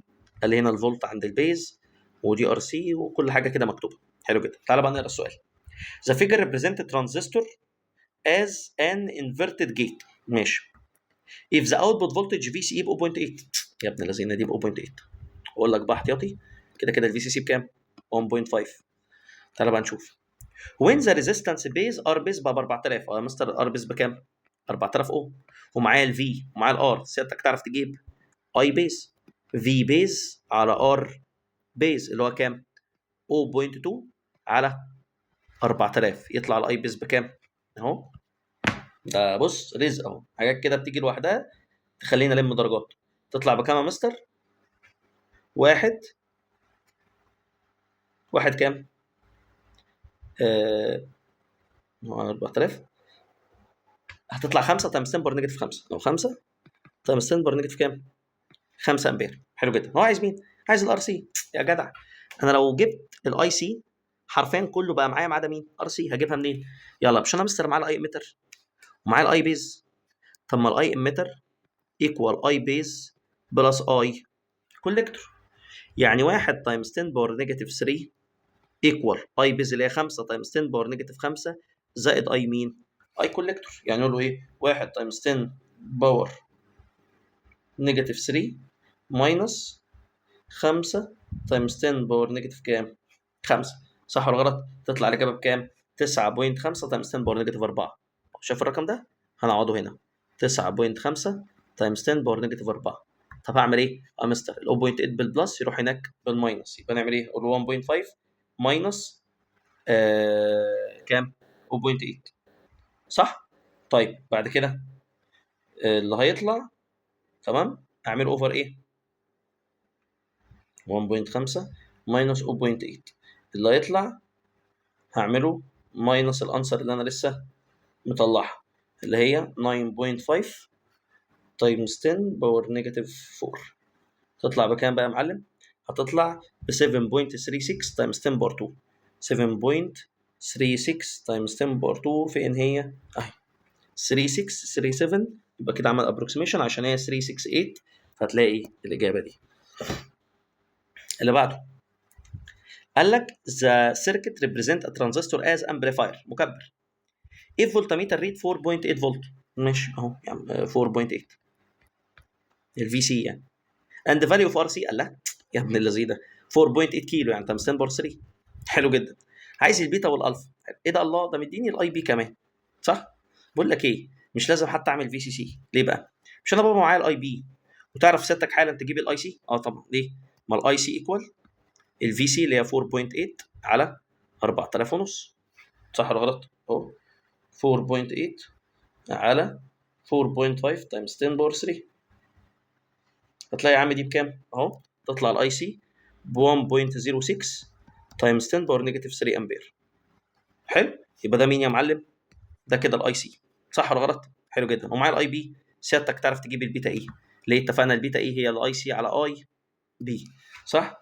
هتقول له يا عم الانسر على الاي سي على اي بي اللي هي كام؟ 33، بس خلي بالك بالمايكرو تايمز 10 باور نيجاتيف 6. هتلاقي يا عم البيتا اي بكام؟ 3.23 صح ولا غلط؟ 3.23 تمام. اهي بص 3.23. هو اساسا في اجابه غير دي؟ لا. تمام. طب عايز اتاكد، يلا يا بابا، ايه قانون الالفا اي؟ بيتا اي على 1 بلس بيتا اي. يلا يا مستر معلش تعالى نتاكد، احنا في ثالثه ثانوي ولازم نجيب الاجابه صح. قول له انسر على 1 بلس الانسر، هتطلع عامل الاجابه بكام؟ تمام. اسف. بيتا اي اللي هي 3.32 ثانيه 32.23 ثانيه كده اسف. بيتا اي الاي سي اللي هي بكام؟ اي سي 1.06 تايمز 10 باور نيجاتيف 3 على البيتا اي اللي هي 33 بس مايكرو تايمز 10 باور نيجاتيف 6. هتطلع بكام دي يا معلم؟ اهو هتطلع 32. انا اسف معلش انا قلت الرقم غلط. اهو هتطلع 32.121. حلو. اهو يعني هي اقرب واحده 32.32. طيب عايز بقى يا معلم اجيب الالفا او البيتا اي على 1 بلس بيتا اي، يعني اقول له انسر على 1 بلس الانسر. تلاقي عامل اجابه بكام؟ 0.97. تلاقي الالفا ايه بكام؟ 0.969 اللي هي 0.9 ايه 7 فعلا. يبقى انا كده اكيد اجابتي ايه؟ اكيد اجابتي صح.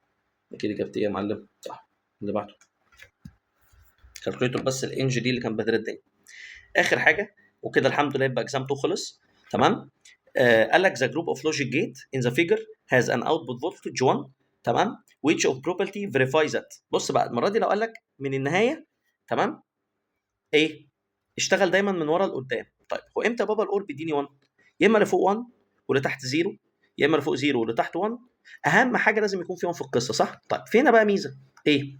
ان انا اذا كان اجيب 1 فوق او اجيب 1 تحت، مش يا بابا في اند، يعني غصب عني وعنك عشان يكون في اند لازم الانبوت يكون 1 1، صح ولا غلط؟ فالاجابه دي من غير ما افكر هتكون مين؟ 1 1. ليه؟ عشان يا بابا قبلها اند، صح؟ وفي اند لازم 1 1 عشان يديني مين؟ 1. تمام؟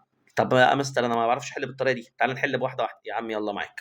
يلا 0 0 كده كده 0 0 في الاند 0 واللي تحت برضه اند 0، يبقى كده اللي يطلع 0 غلط. 1 و0 يلا 1 و0. بص 1 دخلت هنا وهنا و0 دخل هنا وهنا. اي 0 في الاند ب0، اي 0 في الاند ب0 و0 0 دايما هيدي 0، يبقى دي برضه غلط. تعال بقى نجرب ال 1 1.